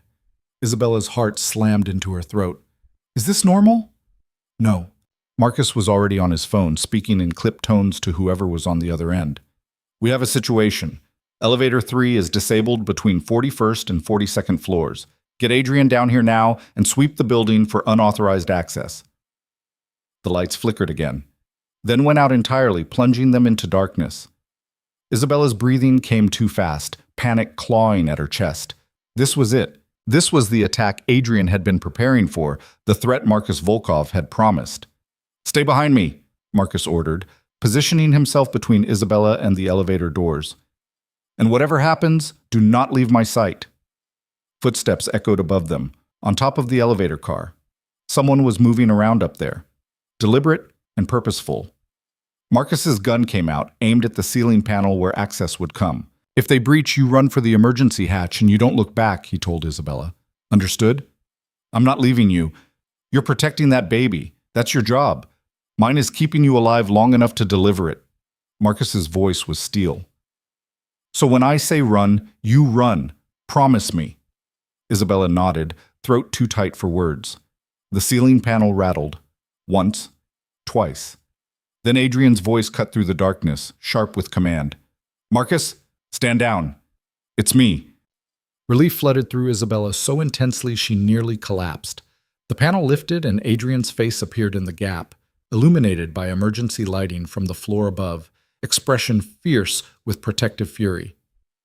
Give me your hand, he ordered, reaching down. Marcus boosted Isabella up, and Adrian pulled her through the opening with strength born of desperation. The moment she was clear, he wrapped both arms around her, crushing her against his chest. Are you hurt? His hands were everywhere, checking for injury with frantic efficiency. I'm fine. What happened? Someone cut the power to the elevator system. Targeted shutdown, not random malfunction. Adrian pulled back just enough to look at her face. This was a message, Isabella, a demonstration that they can reach you even in my building. Volkov? Most likely. Adrian's expression was murderous, but he's about to learn what happens when someone threatens my family. The word, family, landed between them with unexpected weight. Adrian didn't seem to notice, already issuing orders to the security team that had gathered in the hallway. But Isabella noticed, felt the significance of that casual claim settling into her bones like a promise. They weren't just co-parents navigating an inconvenient situation, they were becoming something more. And judging by the cold fury in Adrian's eyes as he coordinated the building lockdown, anyone who threatened that would learn exactly what Adrian Vale was capable of when protecting what belonged to him. The night ended with Isabella relocated to Adrian's penthouse. Not the apartment below, but his actual living space, with its panoramic windows and minimalist luxury, and the clear message that separation was no longer an option. You're staying here, Adrian informed her, not quite a command, but close, where I can see you, where nothing can happen without going through me first. Isabella should have argued, should have insisted on her own space, her independence, the boundaries that kept this situation from becoming complete enmeshment. But she was tired of fighting, tired of pretending she didn't feel safer in Adrian's presence, tired of resisting what was already inevitable. So she just nodded, let him guide her to his bedroom, and fell asleep wrapped in his arms while security swept the building below for threats that might never materialize but felt terrifyingly real. Tomorrow, they would strategize. Plan. Figure out how to eliminate Marcus Volkov's threat permanently. Tonight, they would just hold each other and hope that was enough. Morning light filtered through the floor-to-ceiling windows of Adrian's penthouse, turning the city below into a sea of gold and shadow. Isabella woke slowly, disoriented by unfamiliar surroundings until memory crashed back. The elevator, the threat, Adrian pulling her into his private sanctuary like she was something precious that needed protecting. She was alone in the massive bed, sheets still warm where Adrian had been. Voices drifted from somewhere else in the penthouse. Low, intense, the kind of conversation that happened behind closed doors for good reasons. Isabella slipped out of bed, pulling on one of Adrian's shirts that hung to mid-thigh, and followed the sound to his home office. The door was ajar, and through the gap she could see Adrian pacing behind his desk, while Marcus and two other men she didn't recognize occupied the chairs facing him. Trace the power cut to an access panel in the sub-basement, Marcus was saying. Someone with building credentials or good enough forgery to fool the security scanners. Cameras in that sector were looped, so we don't have visual confirmation of who. But you know who ordered it. Adrian's voice was granite. Volkov's signature is all over this. The timing, the precision, the fact that nothing was actually damaged. It's a demonstration. He's proving he can reach her whenever he wants. One of the other men, older, with silver threading through dark hair and the kind of stillness that suggested military background, leaned forward. We could respond in kind. Hit one of his legitimate businesses. Show him the game works both ways. No. Adrian's response was immediate. That's what he expects. Tit-for-tat escalation until one of us makes a mistake that creates collateral damage. Then he uses that to paint me as the aggressor while positioning himself as the victim defending his territory. So what's your play? The silver-haired man asked. Adrian stopped pacing, his gaze distant and calculating. We remove him from the board entirely, not with violence. That's too visible, too easy to trace. We dismantle his power base until he's got nothing left to bargain with. No allies, no resources, no leverage. That takes time, Marcus pointed out. Months, maybe. Can you guarantee Isabella's safety that long? I don't have to guarantee it for months. Something dangerous flickered across Adrian's expression. I just need to survive until I can arrange a meeting with Marcus, face to face, no witnesses, and then we settle this the old-fashioned way. Isabella's blood ran cold. She pushed the door open fully, and all four men turned to look at her. Absolutely not, she said, voice shaking with fury and fear. You are not meeting Marcus Volkov alone. That's suicide. Adrian's expression softened fractionally when he saw her. Isabella, no. I'm not listening to whatever rationalization you've prepared. She crossed the room, acutely aware that she was wearing nothing but Adrian's shirt in front of his security team, but too angry to care. You think I'm going to stand by while you walk into a trap? That I'm going to raise this baby alone because you decided your pride was worth more than your life? It's not about pride. Then what is it about, Adrian? Because from where I'm standing, it looks like you're planning to get yourself killed to prove a point. Marcus cleared his throat diplomatically. We should give you two privacy. Stay, Adrian ordered without taking his eyes off Isabella. She needs to understand the reality of the situation. I understand perfectly, Isabella shot back. You've spent weeks telling me how dangerous Marcus Volkov is, how he traffics people and weapons and has blood on his hands, and now you want to meet him alone? That's not strategy, that's a death wish. It's the only way to end this without collateral damage. Adrian's voice was maddeningly calm. Marcus won't stop with sabotage. Eventually he'll escalate, and when he does, innocent people will get caught in the crossfire. People who work in this building, people who have nothing to do with our war. So you sacrifice yourself instead? If necessary. The casual acceptance in those two words made Isabella want to scream. She turned to Marcus, desperate for an ally. Tell him this is insane. Tell him there has to be another way. Marcus's expression was sympathetic but unmoved.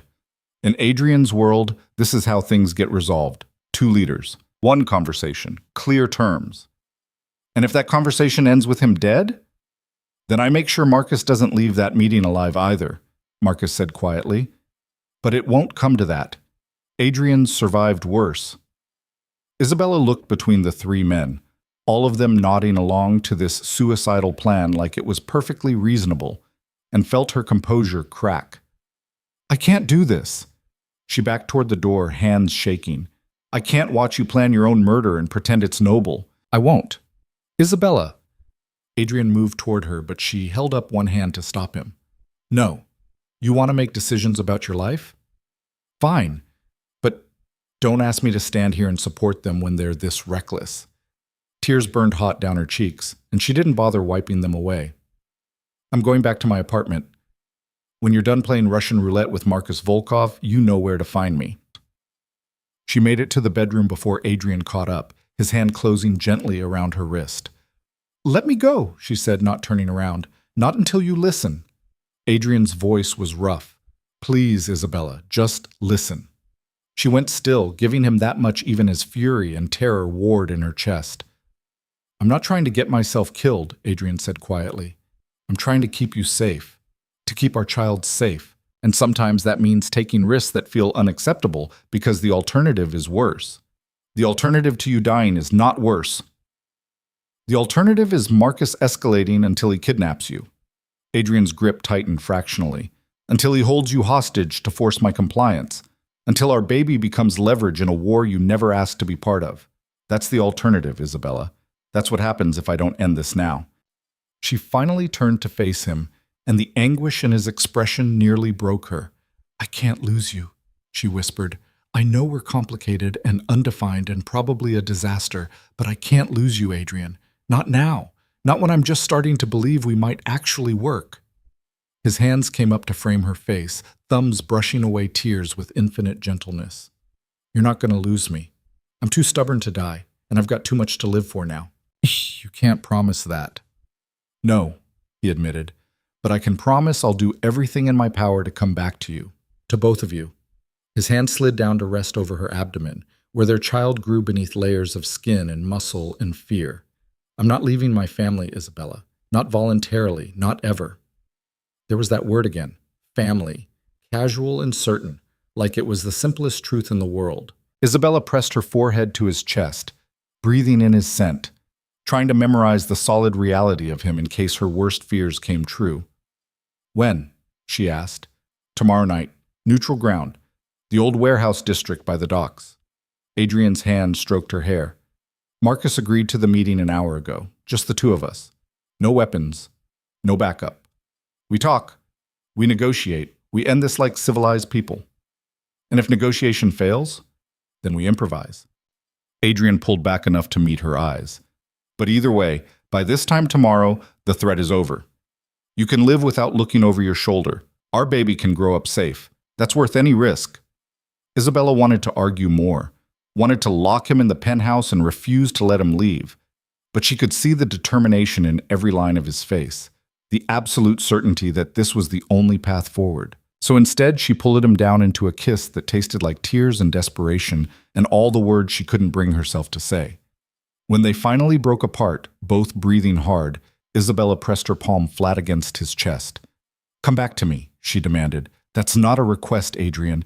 It's a requirement. You come back, or I swear I will raise this baby to think you are a coward who chose pride over family. His laugh was startled and genuine. That's one hell of a motivation. Good. Remember it tomorrow when Marcus tries to provoke you into doing something stupid. They spent the rest of the day in careful avoidance of the looming meeting, both pretending normalcy while tension coiled tighter with every passing hour.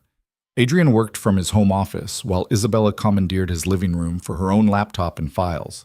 They ordered lunch from the Thai place Isabella loved, watched the sun set over the city while drinking sparkling water, alcohol forbidden by pregnancy, normalcy forbidden by circumstances. When darkness finally fell, Adrian disappeared into his bedroom to change into something appropriate for clandestine meetings with crime lords. Isabella followed, watching from the doorway as he exchanged his usual tailored suit for dark jeans and a black sweater that made him look less like a CEO and more like the dangerous man he'd always been beneath the corporate veneer. You look like you're going to rob a bank, she observed. Close. I'm going to negotiate with someone who's robbed several. Adrian checked his watch.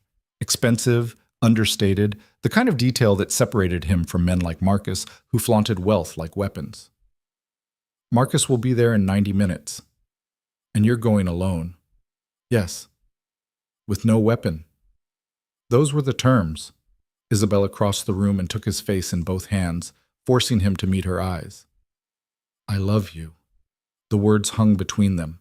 Unplanned, terrifying, absolutely true. Adrian went very still. Isabella, I know we haven't defined this. I know we're still figuring out what we are, but I need you to know that before you walk into whatever's about to happen. Her voice shook, but didn't break. I love you. Not because you're protecting me.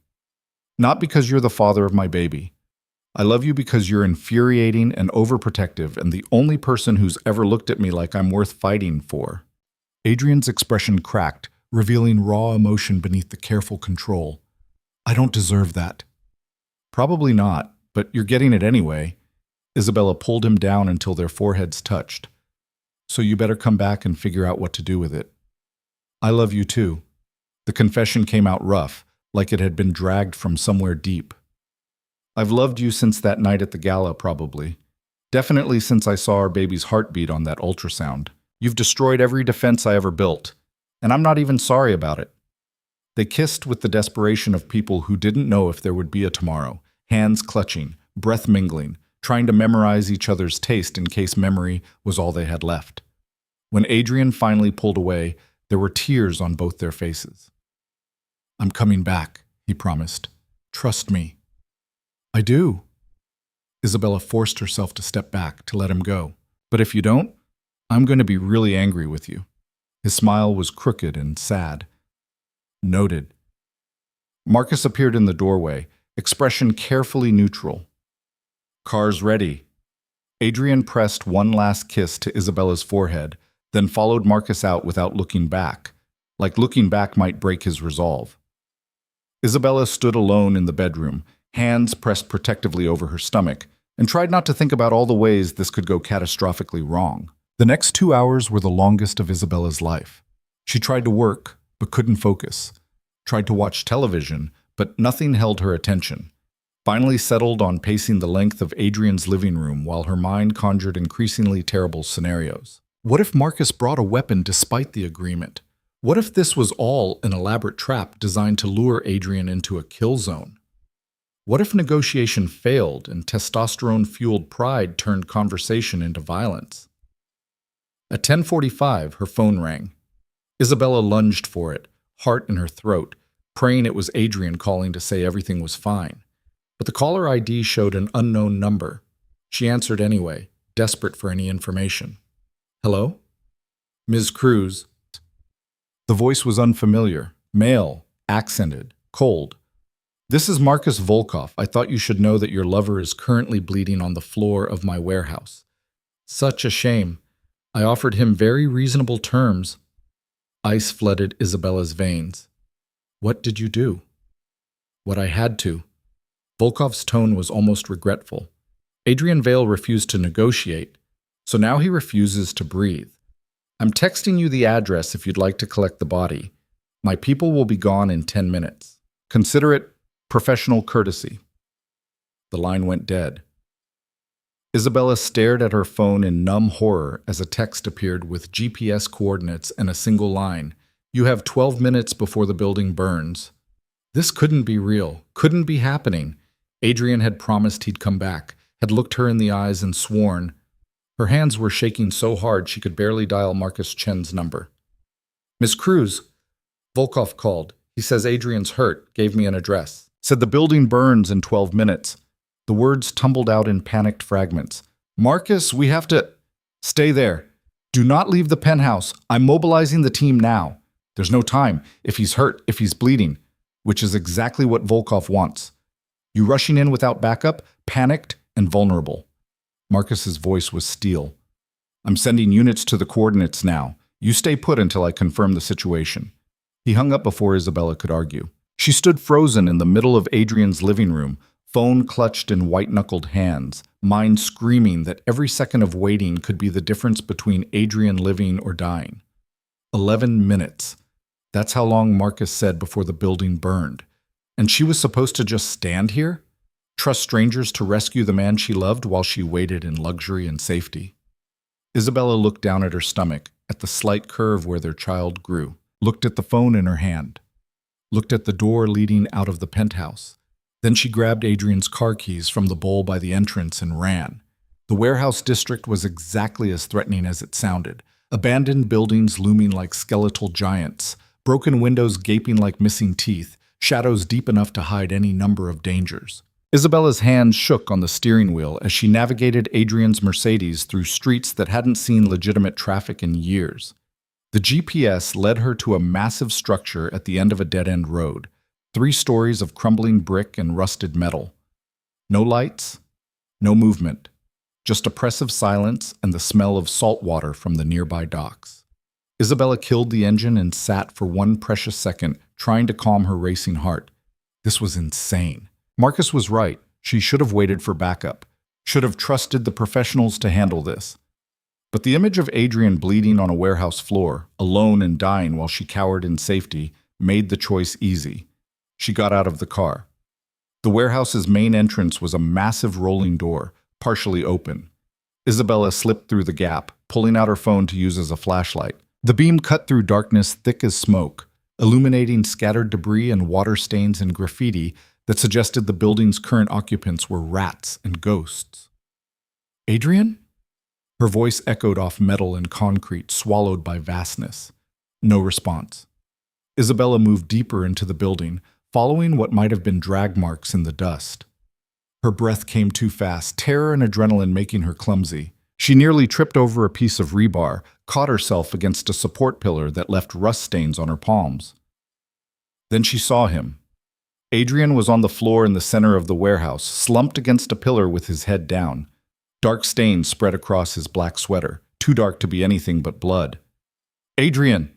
Isabella ran to him, dropping to her knees beside his still form. Adrian, please! His head came up, and even in the dim light she could see the cut above his eyebrow, the bruise darkening his jaw. But his eyes were clear, alert, and absolutely furious. What the hell are you doing here? He demanded. Relief and rage collided in Isabella's chest. Volkov called. Said you were dying, that the building was going to burn. It's a trap, Isabella. He was counting on you coming. Adrian tried to stand, winced, pressed a hand to his ribs. We need to leave. Now! That's when Isabella heard it, the unmistakable sound of a door slamming shut. Then another, and another. All around the warehouse, exits were being sealed. Adrian grabbed her hand and pulled her behind the pillar just as lights flooded the space, industrial floods mounted on tripods, turning the warehouse into a stage. And walking into that stage from the shadows was Marcus Volkov, flanked by 6 armed men. I knew you'd come, Volkov called out, his voice echoing. Love makes people predictable. Stupid. Did Adrian not teach you that, Ms. Cruz? Adrian positioned himself in front of Isabella, weaponless and outnumbered but radiating threat. Let her go, Marcus. Your fight is with me. My fight was with you, past tense. Volkov's smile was serpentine. Now it's an opportunity. You see, Adrian, I realized something tonight. Killing you would start a war I might not win. Too many allies, too much infrastructure. But taking your pregnant lover, that gives me leverage for years. You'll give me everything I want to keep her and the baby safe. Won't you? Adrian's entire body went rigid. Touch her and I will burn your empire to ash. Every business, every ally, every person you've ever cared about. I will destroy everything you've built and make you watch. Big words from a man with no weapon and no backup. Volkov gestured and his men raised their guns. Put her in the car. Kill him if he resists. Everything happened at once. Adrian launched himself at the nearest gunman with vicious efficiency, disarming him with moves that spoke of training Isabella had never witnessed.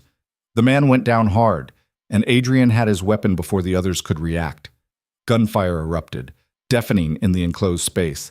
Isabella screamed, diving for cover as bullets sparked off metal and concrete. Adrian returned fire with cold precision, dropping 2 of Volkov's men before taking cover behind an industrial container. Blood stained his shoulder now, a graze maybe, but enough to slow him. The door! He shouted to Isabella. East side, run! But Isabella couldn't move. Frozen behind the pillar while chaos erupted around her, hands pressed protectively over her stomach. Terror, absolute. Then Marcus Chen crashed through a window 30 feet up, rappelling down on a cable with 3 more security personnel. Gunfire intensified. Volkov's men scattered. Someone screamed. Through it all, Adrian fought like a man possessed, protecting the line between Isabella and danger with single-minded ferocity. It ended when Marcus Chen put a bullet in Marcus Volkov's leg, dropping him hard. The remaining gunmen fled or surrendered. Silence fell like a curtain, broken only by harsh breathing and the distant sound of sirens. Adrian was at Isabella's side immediately, hands checking for injury with frantic urgency. Are you hurt? Did they touch you? Is the baby? I'm fine. Isabella grabbed his face, forcing him to focus. You're bleeding. Flesh wound. I've had worse. But he was shaking now, adrenaline crash hitting hard. You shouldn't have come. You should have stayed safe. I thought you were dying. So you drove into a trap? Adrian's fury was back. Do you have any idea what could have happened? What he would have done to you? I wasn't going to let you die alone, Isabella's voice cracked. You can be angry all you want, but I love you, and that means I don't abandon you when things get dangerous. Adrian stared at her for one long moment. Then he kissed her, hard and desperate and tasting like blood and relief. You're the most infuriating woman I've ever met, he said against her mouth. Good. You need someone to keep you from getting killed. Marcus Chen appeared at their shoulder, expression carefully neutral despite the chaos. Police are 3 minutes out. We need to leave now if we don't want to spend the night explaining why a pregnant woman participated in a shootout. Adrian helped Isabella to her feet, one arm wrapped protectively around her waist. Together they made it back to his Mercedes. Bullet holes in the quarter panel, but engine intact.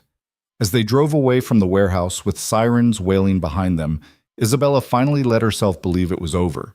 Marcus Volkov would survive his leg wound only to face federal charges for human trafficking that Adrian's attorney had been carefully documenting for months. His empire would crumble. His threat would end. And Adrian, bleeding and bruised and absolutely furious with her, was alive. Don't ever do that again, he said as they pulled onto the highway. Don't ever make me think you're dead, Isabella countered. Deal! They drove the rest of the way in silence, hands clasped tight between them, both still shaking with the aftermath of violence and fear. But alive. Together. And that, Isabella thought, was worth every terrifying second. The emergency room at New Haven General was controlled chaos. Nurses moving with practiced efficiency, doctors calling orders, the steady beep of monitors creating an anxious symphony. Isabella sat in a plastic chair that was probably designed to be uncomfortable, watching a physician stitch the graze on Adrian's shoulder with neat, methodical precision. You're lucky, the doctor said, not looking up from his work. Another inch to the right and this would have hit the brachial artery. You'd have bled out before reaching the hospital. Adrian's gaze never left Isabella's face. I know. The doctor finished the final suture and stepped back, peeling off blood-stained gloves.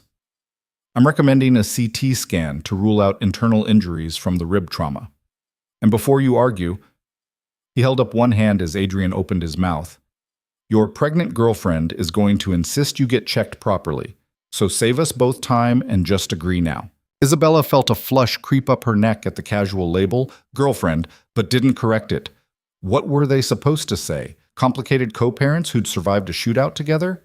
Fine, Adrian conceded. But she gets checked too. Make sure the stress didn't affect the pregnancy.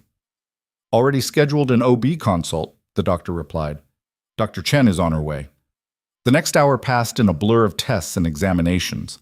Adrian's CT scan came back clean. Bruised ribs, but no fractures, no internal bleeding, nothing that wouldn't heal with time and rest. Dr. Chen arrived with her usual calm competence, performed an ultrasound right there in the emergency room, and pronounced both Isabella and baby perfectly healthy despite the night's trauma. Your little one is remarkably resilient, Doctor, Chen said, printing out ultrasound images that showed their baby. Bigger now at 18 weeks, more human-shaped than the abstract blob from earlier scans. Strong heartbeat, good movement.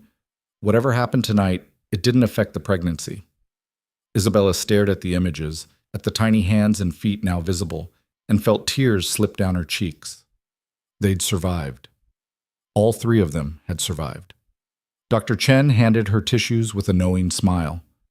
Take it easy for the next few days. Plenty of rest. And maybe avoid any more shootouts before delivery? That's the plan, Isabella managed. By the time they were finally cleared to leave, dawn was breaking over the city, pale gold light washing away the shadows of the longest night. Marcus Chen was waiting in the corridor with 2 security personnel and an expression of carefully controlled concern. Federal agents took Volkov into custody 2 hours ago, Marcus reported as they walked toward the exit. The evidence package we've been building, trafficking records, financial crimes, weapons charges, it's all with the prosecutor now. He's looking at 25 to life without possibility of parole. And his organization? Adrian asked, one arm wrapped protectively around Isabella's shoulders. Already fragmenting, his lieutenants are turning on each other, trying to cut deals with the FBI. Within a week, there won't be a Volkov operation left to threaten anyone. Marcus paused at the hospital's main entrance. It's over, Adrian. Really over. Isabella felt Adrian's exhale, relief and exhaustion combined. Good. Thank you, Marcus, for everything. Just doing my job. Marcus's expression softened slightly as he looked at Isabella.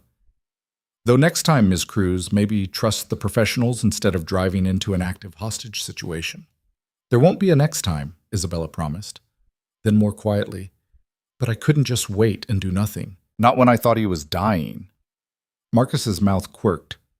I know. That's why I had a secondary team following you from the moment you left the penthouse. We weren't going to let you walk into that warehouse alone. Isabella's eyes widened. You knew I'd go? I've been in security for 15 years. I know exactly what people do when they're terrified for someone they love. Marcus's gaze shifted to Adrian. You picked a fierce one. Try not to give her reasons to prove it quite so dramatically in the future. Working on it, Adrian said dryly. The drive back to the penthouse was quiet, both of them too exhausted for conversation. Adrian drove one-handed, the other resting on Isabella's thigh in a gesture that felt more like reassurance than possession. Proof they were both still here, still whole. When they finally made it upstairs, the sunrise was painting Adrian's living room in shades of amber and rose. Isabella collapsed onto the sofa, every muscle in her body suddenly heavy with fatigue. Adrian sank down beside her, careful of his bandaged shoulder. I'm sorry. Isabella turned to look at him. For what? For putting you in danger, for letting you think I was dying, for not having better backup in place. Adrian's voice was rough with guilt. You shouldn't have been anywhere near that warehouse. The fact that you could have been hurt or worse, stop. Isabella pressed her fingers to his lips, silencing the spiral. We both made choices tonight. You chose to confront Marcus. I chose to come after you. Neither of us can take those choices back, so there's no point in drowning in what-ifs. You could have lost the baby. But I didn't. Isabella took his hand and placed it over her abdomen, where their child moved with subtle flutters that had started in recent days. We're okay, all of us. That's what matters. Adrian's palm spread across her stomach, fingers gentle. I don't know how to do this.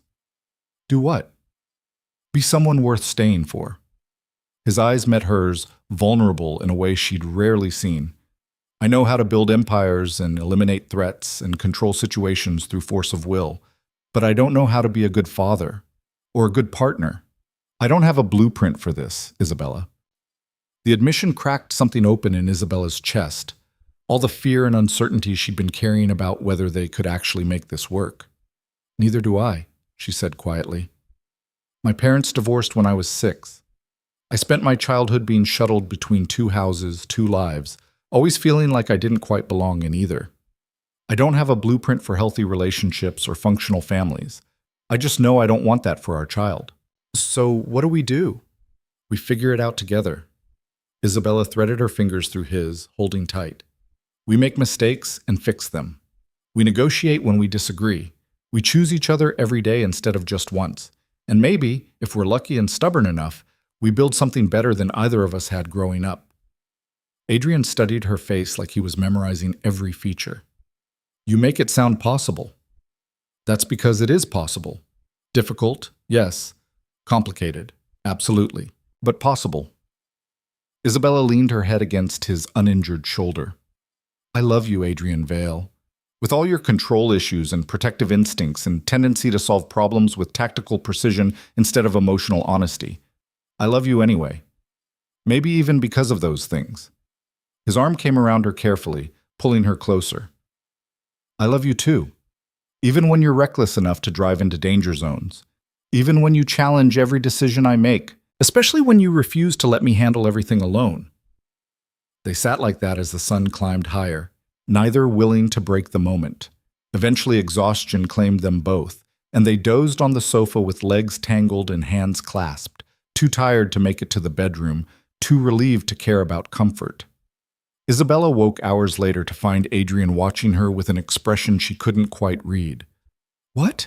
She asked, voice thick with sleep. Marry me. The words jolted her fully awake. What? Marry me, Adrian repeated, more certain this time. Not because you're pregnant, Not because I'm trying to control you or claim ownership. Marry me because I want to build a life with you. Because I want our child to grow up seeing parents who chose each other deliberately, not just people trapped together by circumstance. Isabella's heart hammered against her ribs. Adrian, I know it's fast. I know we haven't even figured out what to call our relationship yet. But last night, when I thought Volkov might take you, might hurt you or the baby, I realized that I don't want to waste time being cautious.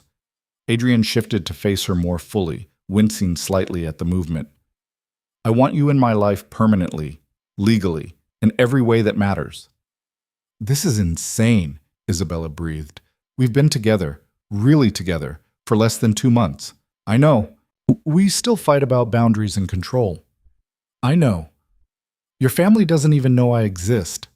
Elena's going to love you, Adrian said with absolute certainty. She'll probably throw a party to celebrate someone finally breaking through my defenses. Isabella wanted to say yes, wanted to throw caution aside and dive into this impossible relationship with the same reckless abandon that had gotten her pregnant in the first place. But she'd spent too long fighting for autonomy to surrender it now, even to love. Ask me again, she said finally. In 6 months. After the baby's born and we've had time to actually live together and figure out if this works outside of crisis mode. If you still want to marry me then, if we've survived sleepless nights and diaper changes and all the unglamorous reality of new parenthood, then I'll say yes. Adrian's expression flickered between disappointment and respect. That's very reasonable. I'm occasionally capable of reason. I've noticed. His thumb traced circles on her palm. 6 months. I can work with that. Good. Because I'm not going anywhere. Isabella pressed a kiss to his jaw. You're stuck with me, Adrian Vale. Marriage certificate or not. Best thing I've ever been stuck with, he murmured against her hair. The following week settled into a new normal that felt both strange and right. Adrian threw himself into legitimate business with renewed focus, restructuring Vale Industries to distance it from the shadowy enterprises his father had built, establishing charitable foundations, creating enough legal separation that their child wouldn't inherit an empire built on blood money. Isabella watched the transformation with quiet amazement.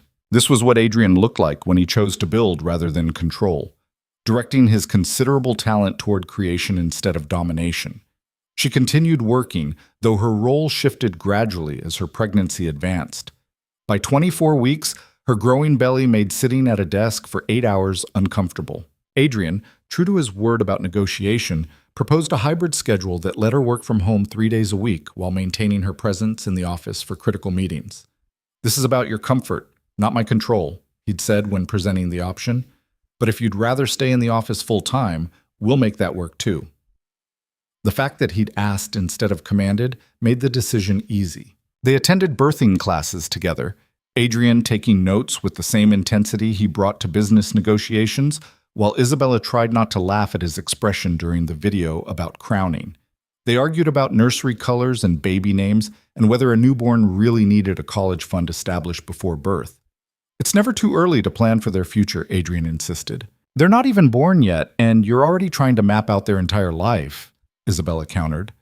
I'm establishing financial security, not mapping their life. You literally made a spreadsheet with projected educational costs through graduate school. And? Isabella had kissed him to stop the argument, because some battles weren't worth fighting, and Adrian's need to protect their child through financial planning was relatively harmless. In late November, when Isabella was 32 weeks pregnant and waddling more than walking, Adrian's sister Elena came to visit. Isabella had been nervous about meeting Adrian's only family, the surgeon's sister who'd managed to escape the family business and build a life of pure legitimacy. But Elena turned out to be warm where Adrian was controlled, expressive where he was guarded, with the same sharp intelligence wrapped in a far more approachable package. So you're the woman who finally got through to my impossible brother, Elena said over lunch at a restaurant with strategically positioned booths that hid Isabella's very pregnant profile from other diners. I was beginning to think he'd die alone in that penthouse, surrounded by money and absolutely no one who actually cared about him. Elena, Adrian warned. What? It's true. You were a workaholic tyrant before Isabella. Elena turned to Isabella with a conspiratorial smile. He called me 6 times in 1 week after you agreed to move in. 6 times. Adrian never calls me unless someone's dead or he needs medical advice about covering up injuries. Isabella laughed despite herself. He was stressed about properly baby-proofing the penthouse. He sent me a 30-page research document about crib safety standards. Elena shook her head in amused disbelief. My brother, who once negotiated a hostile takeover while recovering from a stab wound, was panicking about infant sleep safety. You've performed a miracle. Adrian's expression was long-suffering. I'm sitting right here. We know, both women said in unison. That evening, after Elena had extracted promises to visit Boston once the baby was born, Isabella found Adrian on the penthouse balcony, a space he rarely used but seemed drawn to when he needed to think. Your sister is wonderful, Isabella said, sliding her arms around him from behind as much as her belly would allow. She's a menace, but Adrian's voice held affection. Did she tell you embarrassing childhood stories? Several, including the time you tried to negotiate with your kindergarten teacher about nap time requirements. I was making a valid point about individual sleep needs varying. Isabella kissed the back of his neck, silencing the defense. You've always been you. I love that about you. Adrian turned in her loose embrace, pulling her as close as geometry permitted. Elena likes you. That matters to me more than I probably admitted. Because she's the only family opinion you care about? Because she's the only person whose judgment I trust completely. If Elena thinks you're good for me, good for us, then it's true. His hand settled on Isabella's belly, feeling their child move beneath his palms. She said you're going to keep me honest. Make sure I don't turn into my father. You're nothing like your father, Isabella said firmly. She'd heard enough stories from Adrian late at night, when darkness made confession easier, to know that Adrian's father had been a brutal man who'd valued power over people and control over connection. You're choosing something different. Every day, you're choosing to be better. Only because you won't let me be anything less. That's what partners do. We keep each other accountable. Adrian was quiet for a moment, then said, Ask me what I'm afraid of. The request was so unexpected that Isabella pulled back to look at his face. What are you afraid of? That I'll hurt this baby the way my father hurt me. Not physically. I'd cut off my own hands before raising them in anger, but emotionally.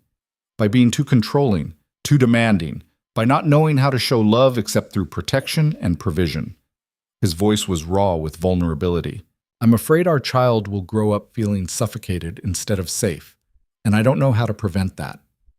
Isabella's heart broke and mended simultaneously. The fact that you're worried about it means you're already different from your father. He never questioned his methods, never wondered if love looked different than control. You're asking the questions, Adrian. That's how you prevent becoming him. And if asking isn't enough, then I'll be there to point out when you're crossing lines, to negotiate boundaries, to make sure our child knows they're loved for who they are, not who we need them to be. Isabella took his face in both hands. We're in this together, remember? You don't have to be a perfect father. You just have to be present, real, willing to admit mistakes and fix them. Adrian's forehead dropped to rest against hers. How did I get this lucky? You didn't. I did. Isabella smiled against his mouth. I found a man who's willing to dismantle an empire to build a family. That's not luck. That's choosing wisely. Choosing under duress, maybe. I don't recall giving you much choice about keeping the baby. No, but you gave me choice about everything after, about how we did this, about being partners instead of boss and employee or captor and captive. Isabella's hands slid to his shoulders. You could have commanded. Instead, you negotiated. That's the difference between you and your father. That's what makes me believe we can do this. They stood together on the balcony as the city lights flickered to life below, holding each other against the winter cold and the weight of uncertainty, both of them choosing, actively, deliberately, to believe in the possibility they were building. The contractions started 3 weeks before Isabella's due date, mild at first but growing stronger through the afternoon. She was reviewing budget reports at the dining table, 37 weeks pregnant and absolutely done with being pregnant, when the first real pain hit, sharp enough to make her gasp. Adrian was beside her immediately, phone already in hand. That's it, we're going to the hospital. It might be false labor, or it might be real labor, and I'm not taking chances. Adrian was already collecting the hospital bag they'd packed weeks ago, calling Marcus to bring the car around, moving with controlled urgency. Can you walk? Yes, I'm not. Another contraction cut off her words, stronger this time. Okay, maybe we should go. The drive to the hospital felt both endless and too fast. Adrian kept one hand on Isabella's thigh, the other gripping the steering wheel with white-knuckled intensity. He ran 2 red lights and parked in a loading zone, uncaring about tickets or regulations when his entire world was currently in active labor. Dr. Chen met them in the delivery wing, already scrubbed and ready. Let's see how far along you are. The exam confirmed what Isabella's body already knew. She was 5 centimeters dilated and progressing rapidly. This baby was coming, ready or not. The next hours were a blur of pain and pressure in Adrian's steady presence. He held Isabella's hand through contractions that felt like they were splitting her in half, wiped sweat from her forehead with gentle hands, talked her through breathing exercises even though his own breath was coming too fast with sympathetic panic. "Can't do this," Isabella gasped during a particularly brutal contraction. "You're already doing it," Adrian said firmly. "You're the strongest person I know, Isabella. You drove into a shootout while pregnant. You can handle this." That's not helping as an example. Sorry, different kind of battle, but you're still winning. 8 centimeters, 9. The urge to push building until it was unbearable. "Almost there," Dr. Chen encouraged from between Isabella's legs. "1 more centimeter and we can start pushing." Adrian looked like he might pass out, but he never left Isabella's side, anchoring her through the worst pain she'd ever experienced, whispering encouragement and love and promises that this would end eventually. When Dr. Chen finally said, "Okay, Isabella, next contraction I need you to push," Adrian pressed his forehead to hers. "You've got this," he said. "We've got this." Isabella pushed with everything she had, feeling like her body was being torn apart from the inside. Again. Dr. Chen's voice guiding her, telling her she was doing great, just a little more, almost there. Then suddenly, impossibly, pressure released and a cry filled the room. "It's a boy," Dr. Chen announced, holding up a tiny, furious human covered in vernix and blood and absolutely perfect. Isabella collapsed back against the pillows, tears streaming down her face as nurses cleaned their son and placed him on her chest. He was so small, so impossibly fragile, with a shock of dark hair and eyes that would probably be blue like hers, and tiny hands that immediately fisted in her hospital gown. "Hi," she whispered, voice breaking. "Hi, baby. We've been waiting for you." Adrian was crying too, silent tears tracking down his face as he stared at their son with absolute wonder. When the nurses finished their initial checks and wrapped the baby in a soft blanket, Adrian held out his arms with visible trepidation. "Like this," Isabella guided, showing him how to support the head and cradle the tiny body. "You've got him." Adrian held his son like he was made of glass and starlight, something precious beyond measure. "He's so small." 7 pounds, 4 ounces, Dr. Chen provided. Perfectly healthy. Good lungs, clearly. Their son was already quieting, tiny face scrunching in sleep against Adrian's chest. And watching them together, this dangerous man transformed into gentle father, holding new life with reverent care, Isabella felt something settle in her chest. This was right. They were right. Whatever they'd been through to get here, it had been worth it for this moment. "What do we call him?" Adrian asked quietly, not taking his eyes off the baby. They'd debated names for months without reaching consensus. Isabella had wanted something classic. Adrian had suggested family names that carried too much weight. They'd compiled lists and argued and tabled the decision more times than she could count. But looking at their son now, Isabella knew. "Luca," she said. "Luca Vale. It means light." Adrian's expression softened impossibly further. "Luca, yeah. That's perfect." He transferred their son back to Isabella's arms, then climbed carefully onto the hospital bed beside her, both of them wrapped around this tiny human they'd created. "I'm terrified," Adrian admitted quietly. "Me too." "But also hopeful," Isabella supplied. "Yeah." Adrian pressed a kiss to her temple. "Hopeful." Luca made a soft sound and they both froze. New parents panicking at every noise, uncertain what was normal and what required intervention. Then he settled again, and they laughed at themselves, exhausted and overwhelmed and completely in love. The next 6 months were everything Adrian had feared and nothing he'd expected. Sleepless nights bled into exhausted days. Luca's cries became a language they learned to interpret. Hungry, tired, uncomfortable, lonely. The penthouse transformed from minimalist sanctuary to cheerful chaos, with baby equipment overtaking every surface. Adrian discovered he was terrible at diaper changes and excellent at 3 a.m. bottle feeding. Isabella found reserves of patience she'd never known she possessed. They took turns walking Luca around the apartment when he refused to sleep, singing off-key lullabies and making promises about the world they'd help him navigate. They fought sometimes, sleep-deprived arguments about whose turn it was to handle the crying or whether they were doing everything wrong. But they also learned to apologize quickly, to ask for help instead of suffering in stubborn silence, to accept that neither of them had to be perfect as long as they were present. Marcus Volkov was convicted on 17 counts, including human trafficking, racketeering, and attempted kidnapping. He would spend the rest of his life in federal prison. The news barely registered for Adrian. That threat belonged to a different lifetime, before Luca had arrived and redefined every priority.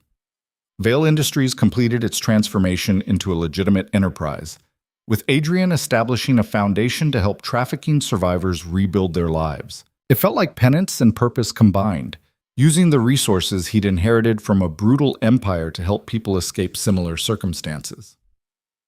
When Luca was 6 months old, sitting up, babbling, reaching for everything with chubby hands, Adrian asked Isabella the question again. They were in the nursery at dawn, both of them watching Luca sleep in his crib with the wonder that hadn't faded despite months of practice. "We survived," Adrian said quietly. "Barely." Isabella smiled, leaning into his side. Sleepless nights, explosive diapers, that week when he cried for 4 hours straight and we couldn't figure out why.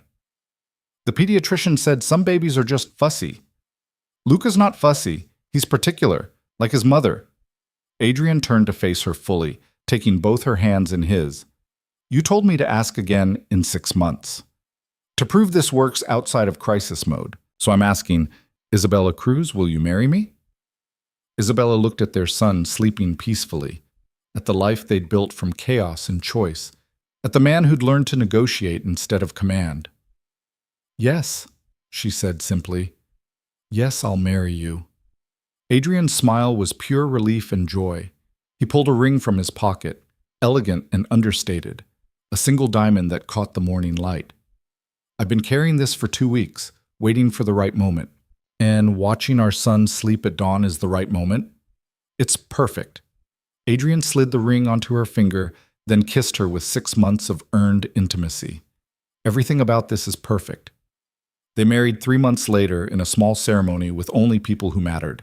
Elena and her husband, Marcus Chen, and key security personnel who'd become friends, Dr. Chen, who'd guided them through pregnancy and birth, and a handful of colleagues who'd witnessed their unlikely transformation. Luca served as ring bearer at 9 months old, carried down the aisle by Elena, and absolutely delighted by the attention. He babbled through the vows, reaching for Isabella's bouquet, oblivious to the significance of the moment he was witnessing. When the officiant pronounced them married, Adrian kissed Isabella like she was the answer to every question he'd ever asked. And standing there with their son between them and futures unfolding in infinite possibility, Isabella thought that maybe they'd both found what they'd been searching for without knowing it. Not perfection, not control or submission or any of the simple dynamics that defined other relationships. But partnership, choice, the daily decision to love each other through difficulty and joy, challenge and triumph, every impossible moment that made up a life. The reception was held in the Vale Industries rooftop garden, the same space where Adrian had once built walls to keep the world at bay, now open to let love and light flood in. As the sun set over New Haven, painting everything in shades of amber and rose, Isabella found Adrian standing at the railing with Luca in his arms. "What are you thinking about?" she asked, sliding under his free arm. "That I almost missed this." Adrian's voice was quiet with wonder. "If you'd succeeded in leaving, If you disappeared before I found out about the pregnancy, I would have lost everything that matters and never even known it. But you didn't lose it. We're here. We're here, Adrian agreed. He pressed a kiss to Luca's dark hair, then to Isabella's forehead. And I promise, every day for the rest of my life, I'm choosing this. Choosing us. Choosing to be the man you deserve and the father Luca needs. Not perfect? Isabella teased gently. Not perfect, just present, real, trying. Adrian smiled, and it was the unguarded expression she'd fallen in love with. Is that enough? Isabella looked at their son, happy and healthy and loved beyond measure. Looked at the life they'd built from one mistake that had turned into the best decision either of them never planned to make. It's everything, she said. And there, 50 stories above the city where their story had begun, surrounded by people who'd witnessed their transformation and would help them continue growing, Adrian Vale and Isabella Cruz celebrated not just a wedding, but a beginning. The kind that only came from choosing love over control, partnership over possession, and the messy, complicated, absolutely perfect reality of building something that mattered, together. Years later, when Luca was old enough to ask about how his parents met, they would tell him an edited version, leaving out shootouts and crime lords, focusing instead on how sometimes the best things in life came from unexpected places. How mistakes could become blessings if you were brave enough to face them. How love looked like negotiation and compromise and choosing each other every single day. And when he asked if they lived happily ever after, they would laugh and tell him the truth. That happiness wasn't a destination, but a practice. Something you worked at and built and protected with everything you had. But yes, they would say, holding hands across the breakfast table while Luca rolled his eyes at his parents' obvious affection. Yes, they were happy. And that happiness, earned through struggle, built on choice, sustained by love, was the truest ending they could have hoped for. Not perfect, but theirs. And that made it perfect enough.